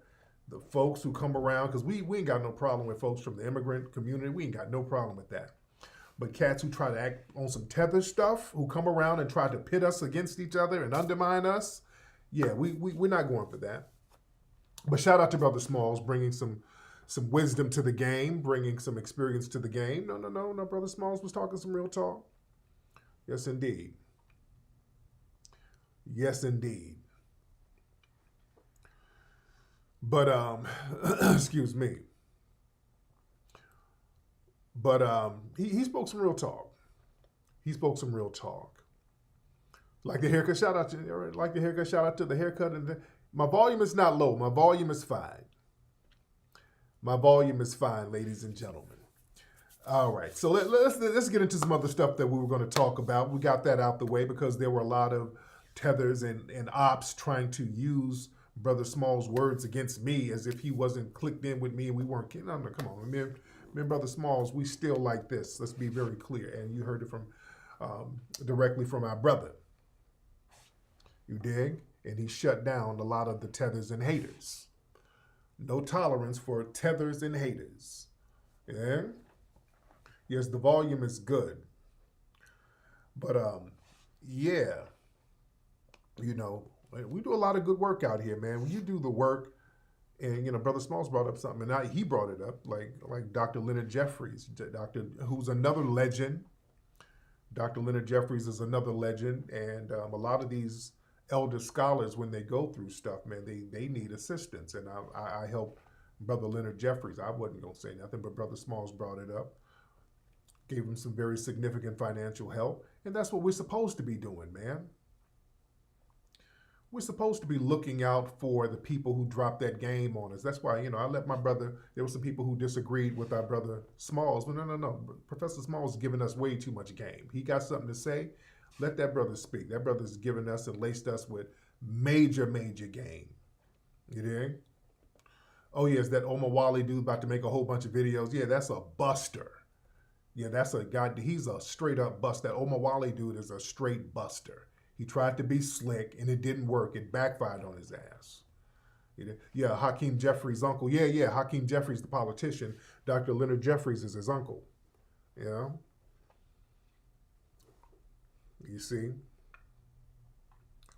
But yeah, Brother Small dropped some real good game there. Yeah? Yes, indeed. But listen, we're here but we got a lot to talk about tonight. We still got a lot to talk about. I haven't even gotten to the main topic, the main topic. The main topic tonight, ladies and gentlemen, we're talking about the Chris Rock special that just came on Netflix yesterday, as a matter of fact. It came out yesterday. Now, what did y'all think about the special? For those who saw the special, what did you think about the special? Y'all chime in the room. Here's my thoughts. And I'm not gonna play no clips because Netflix, they don't play no games. Netflix, they'll ban you. I mean, they'll ding your page. But the thing about this is my thing about the special, the Chris Rock special. There were some funny parts to it. There were some funny parts. Let's be clear. There were some funny parts to it. It was some very clever and some very witty parts to the special. All right. And I like the way they marketed everything. It was a live special, and then they did a pre-show, then a post-show, and they had Arsenio and a whole bunch of other different comics. And again, there were some funny parts in it. There were some funny parts. You know, I give credit where credit is due. The problem is, here's some of the problems I had with it.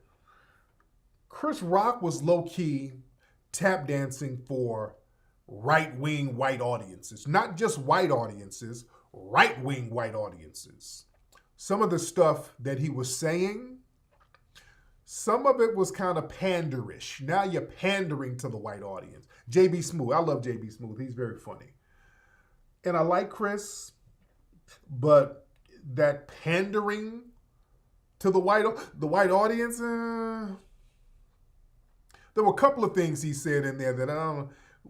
When he first started off, he started talking about, we got to do, what's all this woke stuff? Everybody trying to be woke. And he started going in on wokeness and just using the term woke. Okay. He's pandering. Now you're kind of pandering to the right-wingers. You're pandering to them, all right? Then a couple of jokes, like the OJ joke, he did a joke about OJ, and I understand the OJ joke, which I disagree. He was like, he did the whole OJ is a murderer joke. Yeah, OJ is a murderer. Okay, I wasn't feeling that. But to his credit, the OJ is a murderer joke was a setup for a bigger joke. So from a comedic standpoint, I get that, okay? If you say something that's hella off code and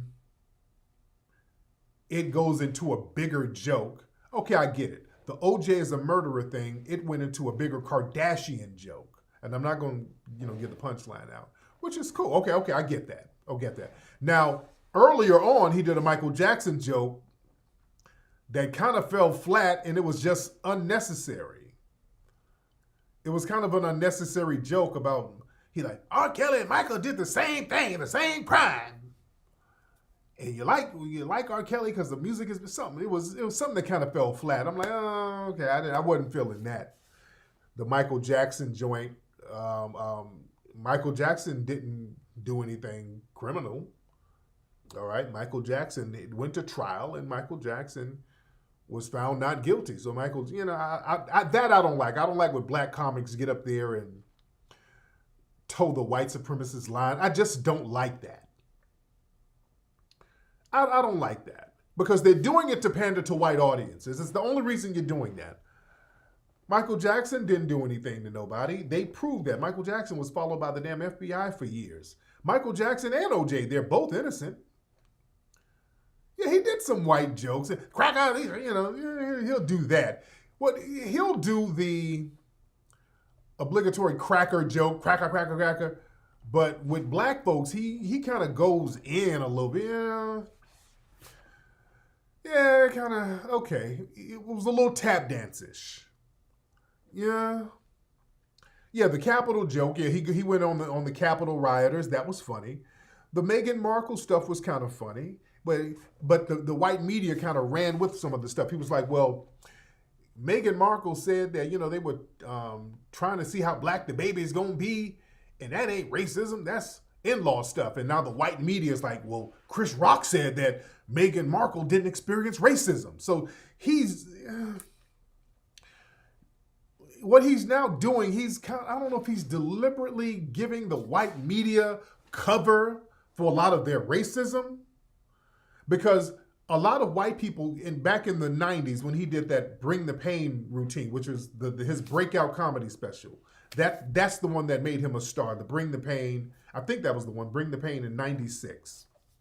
That's the one that really blew him up. Phenomenal comedy special. And when he did the bit about black people versus niggas, white people loved that. And that gave white people cover to go use that. Well, he's a nigger, but not you. Chris Rock said there's a difference between black people and niggers. That guy's a nigger because of what Chris Rock said. So he kind of gave an alley-oop to white people. And he kind of did that inadvertently with that special. Now, he seems like he's almost doing it purposely. You see what I'm saying? Now, he's purposely giving them certain talking points now. You know what I'm saying? That he knows they're going to use to hide behind. Like he's consciously giving them talking points. And now that's kind of corny to me. Yeah? That part of the game is a little bit corny. Because they'll run. If Chris Rock says something, he's the liaison to black society. So, but now what Chris Rock is doing, he's being the edgy black friend of white people. You dig? You see what I'm saying?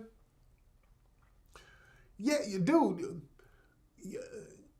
And the thing about Michael, when he threw Michael under the bus, it was just very unnecessary. It just came out of nowhere. And when you look online, you'll see that Chris Rock he has a bunch of pictures with him and David Geffen. And David Geffen was behind a lot of that Michael stuff, that Michael slander, because David Geffen was clicked in with Mike. Remember, David Geffen, Oprah was all clicked in with David Geffen on David Geffen's boat, and they're talking about throwing Michael under the bus and all of that. You better look and see who these people are really clicked up with and why they're doing stuff. Yeah? You got to understand why people are doing certain things. Google Chris Rock and David Geffen. And Google Oprah and David Geffen. And notice these people, Oprah and Chris, and these people are throwing Michael under the bus. For what? Because some of their handlers are telling them to do this. Again, some of the stuff was funny. Some of it was funny. I just kind of, have an issue with some of the pandering to white audiences. Now you say Cat Williams threw Michael under the bus. Well, the thing is, Cat Williams made it part of a bigger and better joke. If you throw somebody under the bus, it has to tie in just comedic wise. As a comic, you get a green light to do your thing comedically. you get a green light to do your thing. So if you throw somebody under the bus, boy, the punchline better pay off. So Cat Williams, he kind of threw Michael under the bus, but the punchline, it was a real funny punchline he had. He said, you can't, the punchline was, you can't do that to black kids. Like, hey, what you trying to do, Mr. Jackson? So it tied into a funnier joke. The Michael Jackson joke that Chris Rock did, it kind of fell flat and it was kind of weird. You understand what I'm saying? It's kind of a weird, flat joke. Now, then he went into the Will Smith stuff. Did Cat Williams, I didn't know that Cat Williams apologized. I didn't know that. I haven't heard that, so. Also, Chris, what was real weird, he did a joke about Draymond Green, about him being so black. Like, Draymond Green is so black. He's so black, he sneak up on you black. Okay. That was kind of weird. That was a little weird. Because Chris himself is a very dark-skinned brother. All right. Telling you so black jokes. Yeah, that one kind of, it was not only was it a kind of a weird joke, it was kind of a dated joke. Those are like 90s type of jokes, you know? That your mama's so black, yeah, okay. All right. Yeah, the Michael Jackson joke was very forced. Yeah. But again, with the Will Smith jokes, some of those are very good. I thought it was funny. Some of the Will Smith jokes were funny. He was talking about Will Smith is big. He plays an action star, and that was fun. I'm not gonna give the punchlines away. But some of the Will Smith stuff was funny. But again, there was a lot of deliberately pandering to white audiences. You know that you got white eyes on you, and you're throwing stuff out there so that the white people can kind of get one off on black folks to a certain degree. And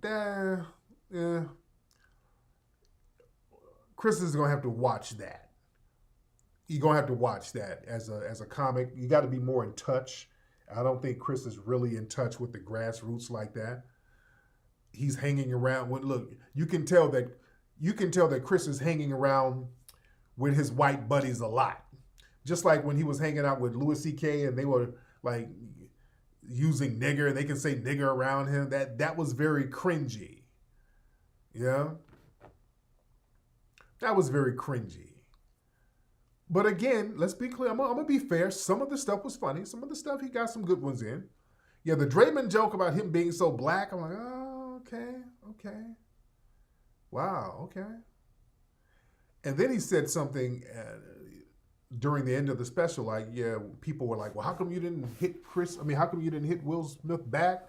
How come you didn't do nothing? He said, well, my mama told me not to fight in front of white folks.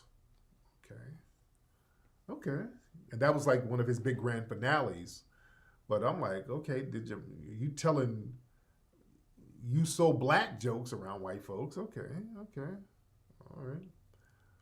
Oh, okay, all right. Yeah. So it was a very interesting thing. Again, my thing, I don't try to overanalyze the comedy, because the comedy stage is supposed to be sacred. The comedy stage is supposed to be a sacred place where you do your thing. You talk trash. You can be as edgy as possible. My thing is, if you want to keep that edge, what you don't want to do, you don't pander to, and just obviously pander to a certain demographic, and that's a white supremacist demographic, because you're clearly consciously giving them talking points. Yeah. It's very interesting. Very, very interesting. Now, I like Dave Chappelle. Like Dave doesn't pander. Dave keeps it 100 all the way through. That's why Dave is on the top of his game. Dave doesn't pander to no white audience. He gives them the same work.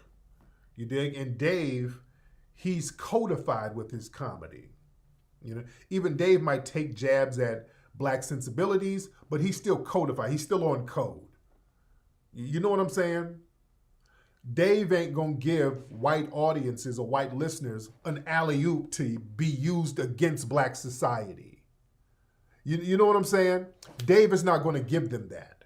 They're not gonna get something from Dave Chappelle. Well, hey, Dave said that you guys are niggers, and Dave ain't gonna give them that. Does that make sense? Yeah, even Corey Holcomb. Corey Holcomb is not gonna give them that. You did. Corey Holcomb is not going to give them something to use against black society. Even though Dave Chappelle or Corey Holcomb, they can be critical of certain things within black society. They are codified enough to not give white society a hammer to badger us with. Chris kind of does that now. I'm seeing more of that now. He's kind of consciously doing that. You see? Yeah, Dave is a master comedian. Because, yeah, you start looking up some of the media stuff. Hold on, let me see. If you look up the media stuff,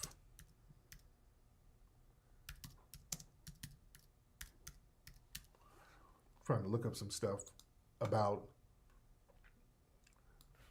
what the news is saying. Yeah, like this. This is what I'm saying. Like, this is a perfect example of what I'm saying. You giving them something to use against us. To a certain degree. Like right here, this came out today. Chris Rock questions Meghan Markle's racism claims against the royal family. So now they done spun it now. So now white people can say, hell, Meghan Markle didn't deal with no racism. Even Chris Rock said she didn't really deal with racism. Okay. Now they're spinning stuff. You see what I'm saying? So now they're spinning this stuff, and it's real weird. The energy is real weird now.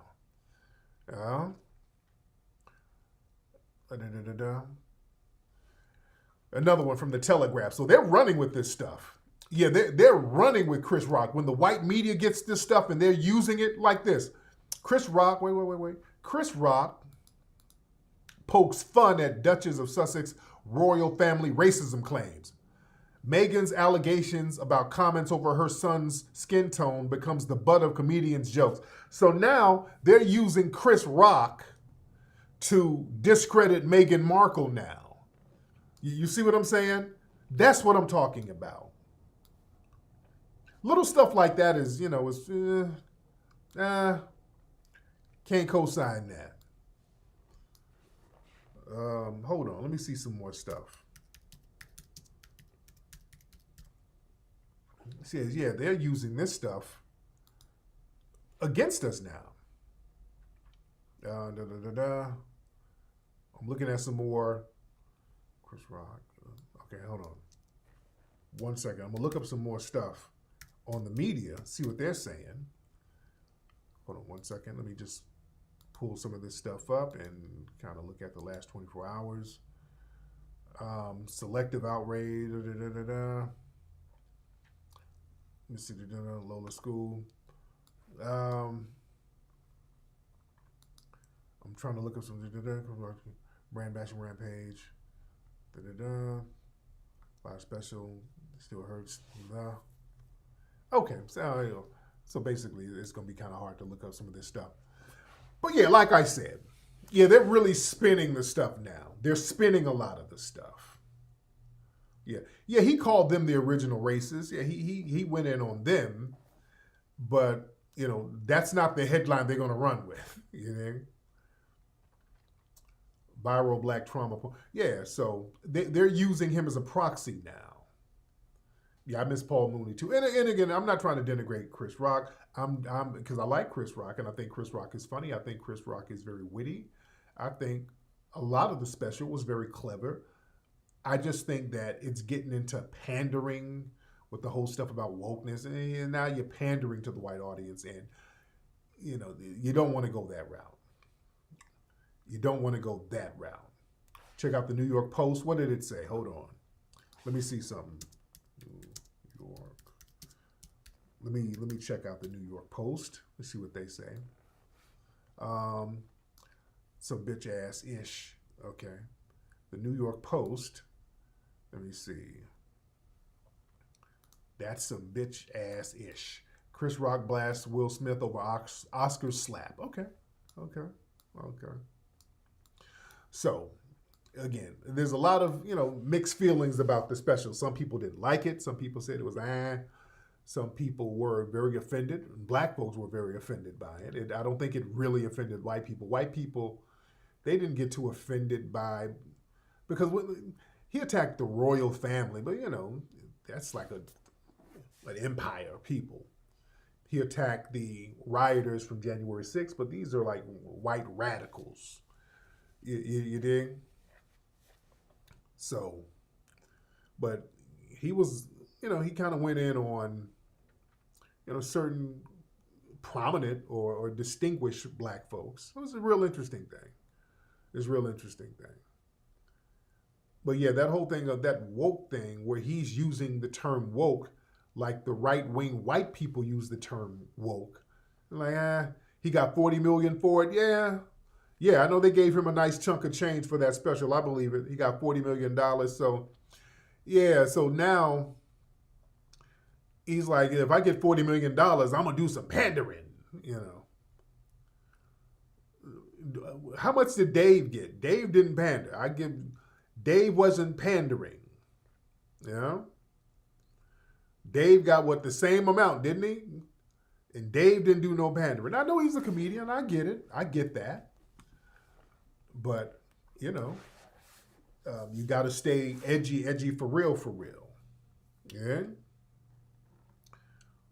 Now, you can be a comedian and people, and I have a subscription to Netflix, right? We have subscriptions to Netflix, so we have a right to kind of critique some of that 40 million that he got. That came from my Netflix subscription, all right? So I helped pay for some of that 40 million. My $15 a month chipped into that $40 million pot so that I can say, hey, man, some of this, I want my man to stay edgy for real and don't kind of pander to the right-wingers. Yeah? Dave got $60 million for 5 specials. Shout out to Dave. And Dave didn't waver. Dave stayed on his square. Dave kept it 100. Take my hat off to Dave. And again, I'm not throwing Chris Rock under the bus.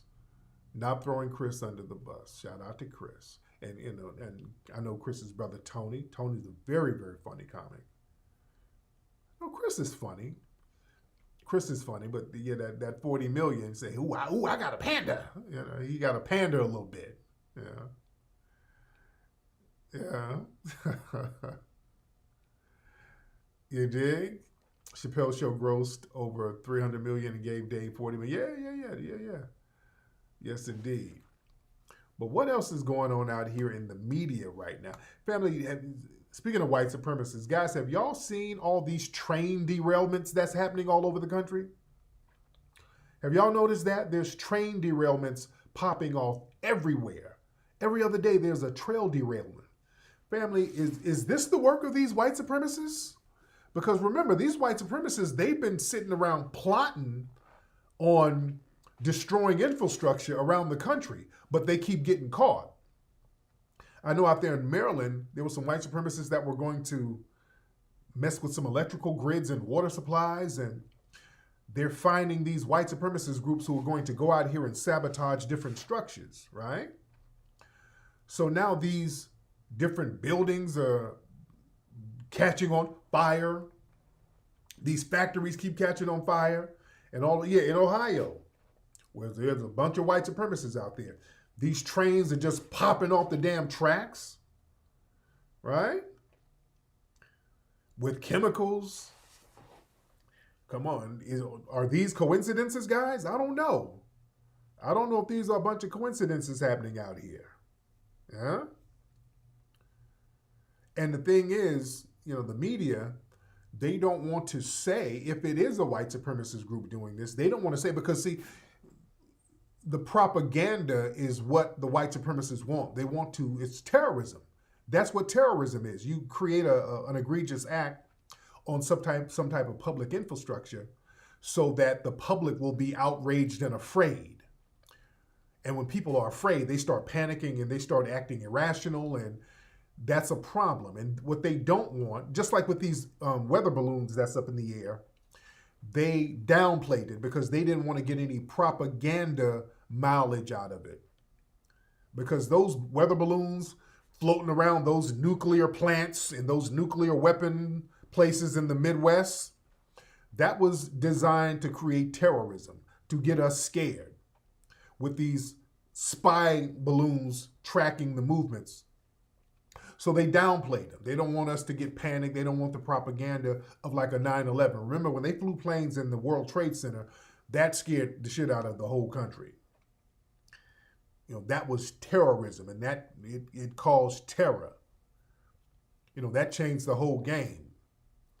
You know, people panicked, and when people panic, you can't control people when they panic. When people start panicking, then there's going to be runs on the bank. There's going to be runs on food. People start panicking. There's going to be looting. People going to start getting their guns and start turning up. You don't want people to panic. You dig? You don't want people to panic. When people start getting nervous and scared, they start getting their weapons and like, hey, I'm about to go and hit up this damn Walmart and wipe this bitch out for everything in it. And then I'm going to go to the bank and get my money out and everybody else's money out too. People start doing irrational stuff when they start panicking. So they don't want that. Yeah. So we got to question a lot of stuff that's going on out here. You know, we got to be on our code. We got to be codified. But we got a lot of folks in here, man. Again, you guys need to go check out the movie American Maroon, ladies and gentlemen. If you have not, we almost got 7,000 people in here. If you have not seen American Maroon, you need to go check out American Maroon. You know what I haven't done? Let me get the Zoom back up. Let me get some people on here. Let me try that.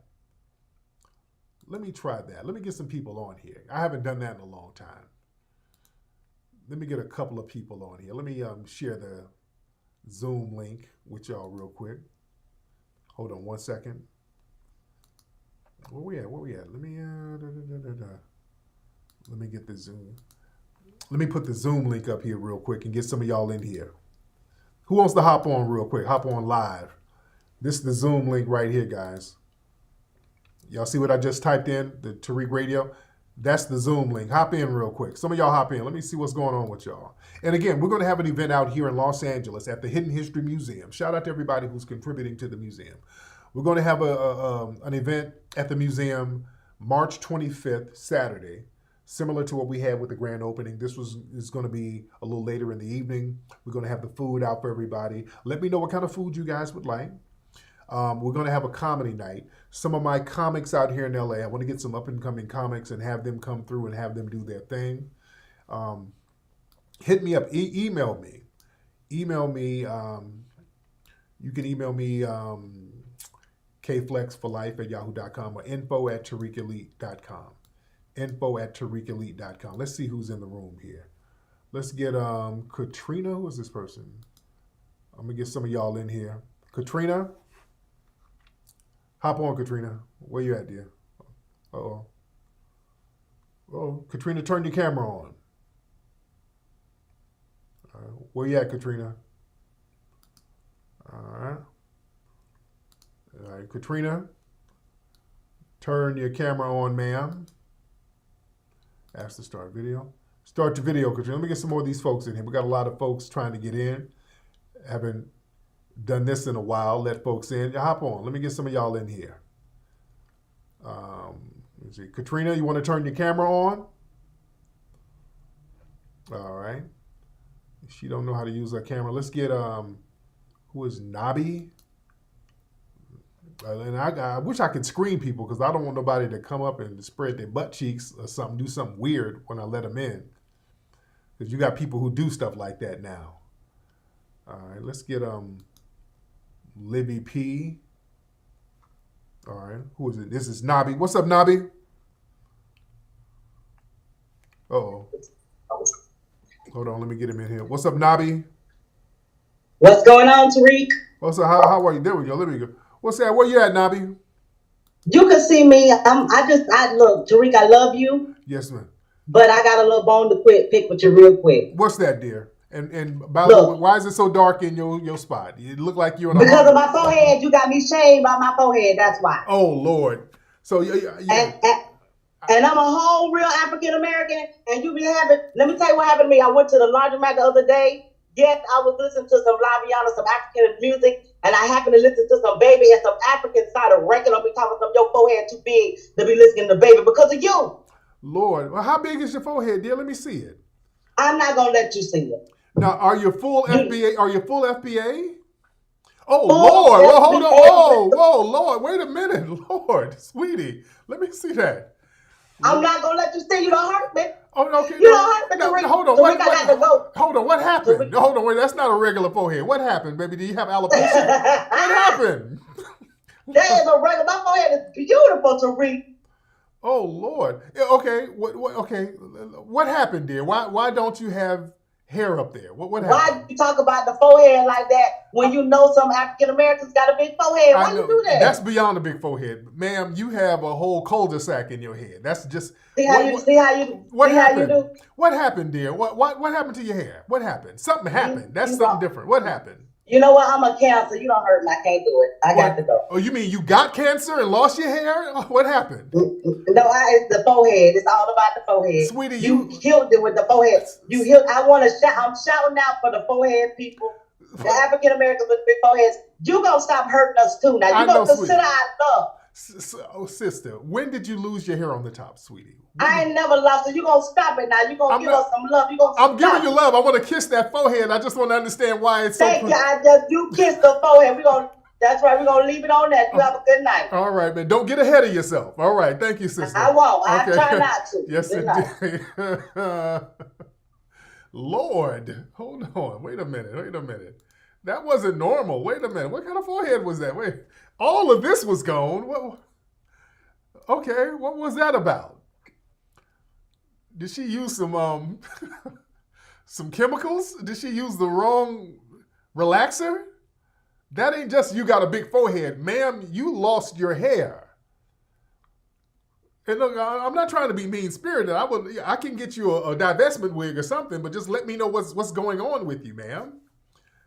I'm not trying to hate on your forehead, but that's way beyond forehead. That's all head. No, you have an all head. That's not a forehead. You have an all head. Lord, ma'am, you are headed for trouble. Good trouble. Oh, Lord. Okay, let's see who else is in here. Hold on. All right, let's see who else we got in here. All right. Lord, that was interesting. That was very interesting. Let's get this brother here. Hold on one second. Hold on. Let me get you in here, brother. 1 second.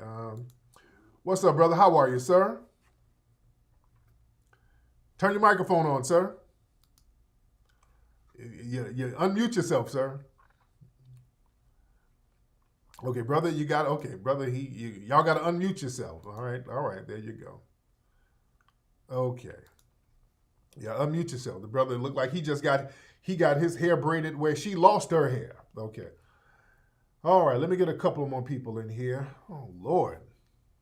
There's some interesting folks in here tonight, man. Katrina, are you still here, ma'am? This lady named Katrina, I was going to get her in, but, you know. Okay, where we at? Let me see, where we at? Okay. Y'all, let me give the link one more time. Let me give the link one. That's the link right here. This is the link. All right, that's the link right here. Let me get a couple of more people in here. I got to start doing the the live chats more. Very interesting people in these live chats. Okay, where we at, man? Where y'all at? Y'all hop on. Okay, what am I doing here? I'm messing up over here. Okay. Okay, so y'all hop in. 13, let me see, waiting room. Okay, let's get Aisha. Aisha Washington. Aisha, what's up, dear? Where you at, Aisha? There she go. What's up, Aisha? I can't hear you, dear. There she go. I can hear you now. What's up, dear?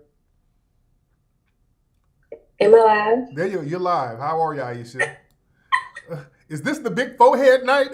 Did they have the big forehead man march? What's going on with all these goddamn foreheads? My forehead big. Yes, ma'am. And there's nothing wrong with it, but damn, there's a lot of foreheads going on tonight. Did they have a forehead convention? What's going on? Hey, Tariq. Hey, dear, how are you? What city you in? I'm in Dallas. What's up with that? You know we're coming to Dallas. Are you coming to the expo? Yes. Yes, we gonna come. Well, I'm starting a new job. I'm a new family nurse practitioner, so I'm starting a new job. But so when I get my new work schedule, I'm gonna get the tickets. But we'll be there. It's me. I have a husband, and we have 2 beautiful babies. We have a 3-year-old daughter. Oh, it's beautiful. And a 6.5-month-old son. Oh, congratulations! Congratulations. Did the son get your forehead or his dad's? Because if my kids. Because I'm gonna give you a post baby shower outfit, and it's gonna be a Kango. It's gonna be a Kango for the baby. But no, they have my husband's head. Like they're. I don't think my forehead is it that big. Yeah, is it big? Yeah, it's there. It's there. But look, I'm married to a big forehead woman. My wife has a big forehead too. But yeah, your forehead is very pronounced, but it's beautiful. You got a beautiful face. It goes with you. You dig? That's why you got them babies. Yeah, that forehead turns your man on. Where's your husband? Where's your husband now? Let me look. I had came downstairs to eat some cheesecake. Okay. He probably asleep, but hold on, let me go upstairs. Yeah, let him know. I don't want him to hear a man's voice and then hit you in that forehead because that's gonna hurt his hands. But go ahead, let's find him. Find him. Let me see. Hold on.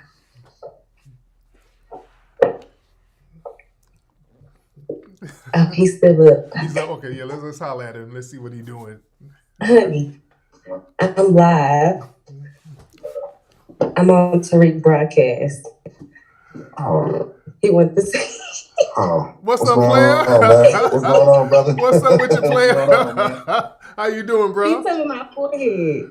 All right. Yeah. Your wife has a beautiful forehead. She has a big forehead. Oh, like thanks. mine. Yeah. Oh, thanks, brother. Yeah. And you know your lady forehead is kind of big, right? You know, right? Is that my forehead big? Man, you all on the camera. All on the phone. Where's the baby? Where are the babies right now? They sleep. We in Dallas, so it's like 11 o'clock. Oh, yeah. That's right. Okay, it is kind of late. Yeah, they both sleep. It's bedtime. Okay. Yeah. Brother, y'all coming to the expo we're having down there? Yes. Yeah, y'all gotta definitely come, man. Definitely come, man. We'd love to have y'all down, man, and bring the babies and the whole shebang, man. All right, absolutely. Let me let y'all get some sleep, man. Let that brother go back to sleep, man. Y'all be good, man. Be good. She was all right. She's a good sport. She was a cute sister. She is a cute sister. Boy, there's a lot of big foreheads tonight. Well, what's going on? Let's get Sasha in here. All right, let's get Sasha in here. Sasha? Absolutely. Let y'all get some sleep, man. Let that brother go back to sleep. Y'all be good. I hear somebody, but I don't see him. Sasha, put your camera on, dear. The government. It's the government. Okay. It's the government. No. Okay, no. We're not doing that. You're not playing music. All right, let's get some more people in here. No, see, I like how Zoom, you can start muting people and getting them the hell up out of here real quick. All right, get your ass out of here. You see how that works? Get your ass out the paint. All right. Let's see. Let's get a couple more people. No report. Get some of these people out of here. Who else we got in here? Who are these names on the side? All right. Let me get one more person. I try one more person. Who is this person here? Just their name is iPhone. Who is this person with the name iPhone in here? Who is this person? All right. Let me see who we got. All right. Hop on. Hey, iPhone, hop on. Okay. There you go. What's up, brother? Hey, what's up? What's up, bro? How you doing? I'm good. Now, what's your name, man? What's your name? Carlos, man, from Chicago. Carlos from Chicago. You got the Masonic background? What the hell? What the hell? Man, you know, I just want to say, man, about playing it. After those balloons came, we had some strange weather. Those balloons brought some really strange weather in Chicago. Oh, wow. It went from 50 degrees to below 10 degrees. And if you look all over the country, after the balloons came, California was experiencing bad weather. It was bad weather all across the country. But just wanted to say that in Land Bob Slave, brother. Yeah, there you go. Thank you, brother. That's a very good point this brother made too, man. Very good point this brother made, man. Hold on, let me get back on my main joint here. Yeah, that's a very good point, man. After those weather balloons, man, the weather got extremely janky, didn't it? The weather got hella janky out here. Yeah? The weather got real janky, man. The weather out here in LA, one day it was snowing out here in LA. You go, and I had the picture of the mountains, snow all in the mountains. Burbank was snowing. It was snowing in San Bernardino. The next day it's hot as hell. Yeah? So it's a very interesting. Very interesting dynamic. But anyway, man, let me get up out of here because I'll be on here all night chopping it up with the family. I like talking to the people. Should I get a couple of more people in here? Hold on, there's so many people coming in. Let me get a couple of more people here. Let me get Tasha. Let me get some of the ladies in here. I like talking to the ladies. And there's Honey Queen. And hold on, let me get them in one by one. Hold on, let me get this sister. Hold on, sister. Turn your microphone on, dear. Turn your microphone on, dear. Look at this sister. She covered her forehead up. Turn your microphone on, dear. I can't hear you. Turn that microphone on. Hold on, let me put you in the waiting room real quick. The other one. I didn't mean to do that. Shit. What did I do? What did I do? Damn, I didn't mean to do that. What did I do? Okay, I'm trying to be technological here and I messed up. Hold on. Sister, I did not mean to take you out of here like that. Hold on, guys. Where you at, Tasha? Hold on. There, let me get Tasha back in there. Tasha, hop on. I had Tasha on here. Hop back on, Tasha. I didn't mean to take you out of here, dear. All right, Tasha, hop back on.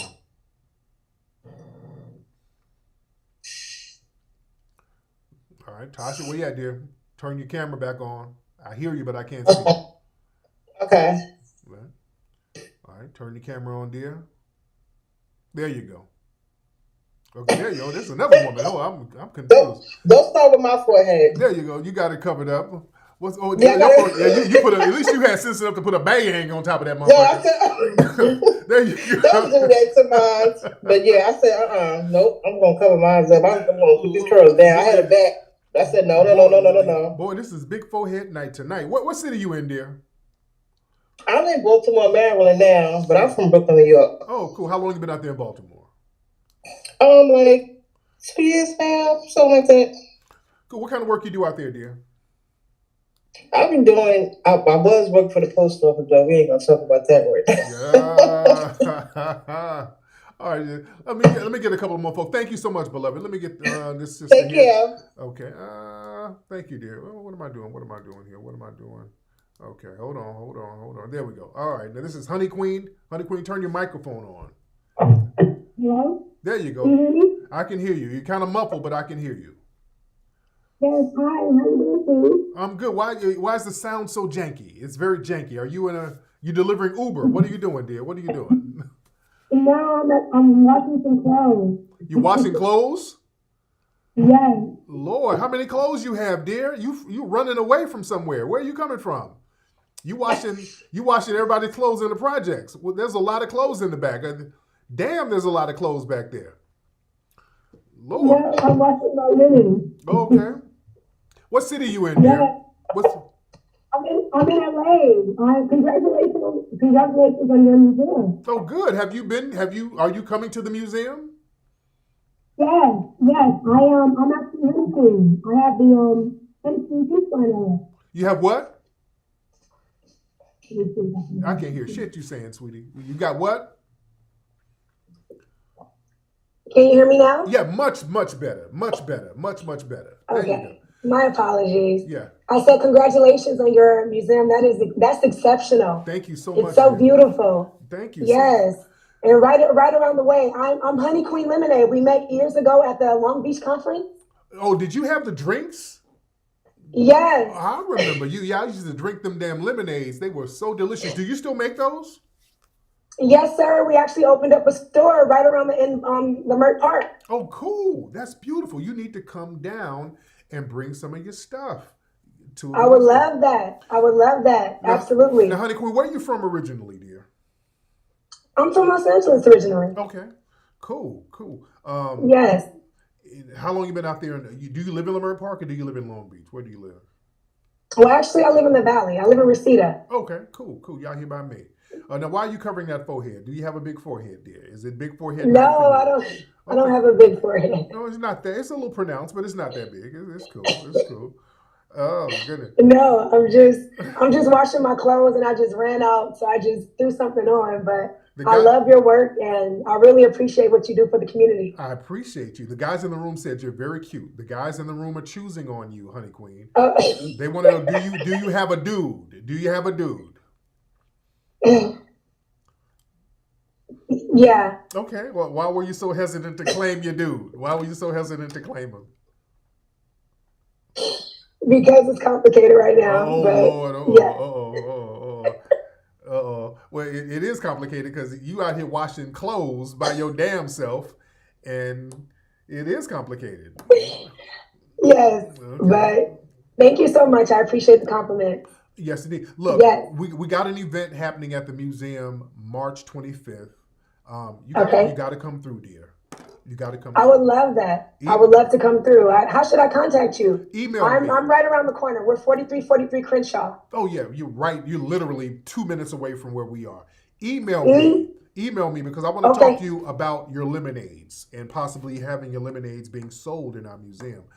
Email. I would love that. I would love that. Email me at info@tariqelite.com. Okay. info@tariqelite.com. Okay, that's easy to remember. Yes, it is. All right, dear. You have a good night. You be safe out there, dear. All right. You too. Thank you. All right. Yes, indeed. That was a cute sister right there. Yes, she was. Yes, she was. Yeah, that explains the late night wash. She's in 40s. Man. Shout out to that sister, man. Y'all need to come to the Hidden History Museum. Man, we're going to have another hot event on the 25th. Y'all need to come through. I'm going to let y'all know when the tickets go on sale for that one, ladies and gentlemen. And again, my comics out here. We want to have some up-and-coming comics come through. We want to showcase some of the new up-and-coming comics out here in LA. Y'all email me, info@tariqelite.com. info@tariqelite.com, ladies and gentlemen. You dig? Should we get one more call? Because we got a lot of folks in here tonight. Should we get one more call? Because y'all going to have me on here all night, and I got things to do. Look, what y'all need to y'all need to be watching American Maroon. That's what you need to be doing. Y'all need to be checking out the movie American Maroon. Let me get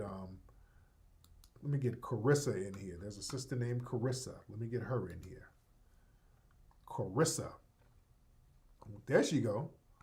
What's up, Carissa? You got to turn your microphone on, dear. Turn that microphone on, Carissa. I can't hear you, beloved. Okay, Carissa, you got to call back when you get that microphone together, beloved, because I cannot hear you. Let me get, is this Black Alpha Network? Let me get Brother Black Alpha in here. Let's get Black Alpha in here. Where you at, brother? Black Alpha, where you at? Waiting on Black Alpha. All right, Black Alpha, where you at, bro? Trying to get you in. Something ain't popping. It ain't popping. It ain't popping. All right, Black Alpha, where you at, man? Okay. What's up, brother? Okay, I don't know what that is. I'm hearing noises and grunts. I don't know what that is. All right. Hello, Black Alpha? Hold on. All right. Looks like somebody in there washing some greens and shit. All right, let me try. Let's get Frida, Miss Frida in here. All right, Miss Frida Jackson. Frida, where you at, dear? I saw you flash up here real quick, but then you disappeared. Frida, where you at? Frida, turn your camera on, ma'am. All right, y'all got to get it together in here. Turn that camera on. All right. There she go. All right, turn your microphone on now, dear. Or turn your microphone on, dear. Turn your microphone. I can't hear you. Can't hear you, dear. Come on, Frida. Hold up, Frida. Frida, turn your microphone on, beloved. Turn your microphone on, dear. I can't hear you. I can't hear you. I can't hear you. How do I tell her to turn the microphone up? How you gonna have a $500 weave and don't know how to turn the microphone on, dear? Come on. Sister, get one of them butterflies to fly over to the phone and turn the microphone on, dear. Get one of the butterflies to push the button for you, beloved. Ma'am, I don't know what you're saying, ma'am. You can't use an iPhone 1. Okay. Oh, Lord. Okay. All right, then. I don't know what's going on. People coming in with the... Y'all got to get it together with the janky optics. They got the Teddy Riley connection. I'm trying to work with you. I'm trying my best to work with you. You got to give me something, though. All right, let me get out of here because I can't deal with the jankiness. She's just going to town. Anyway, listen. The new movie, American Maroon, is available right now at American-Maroon.com.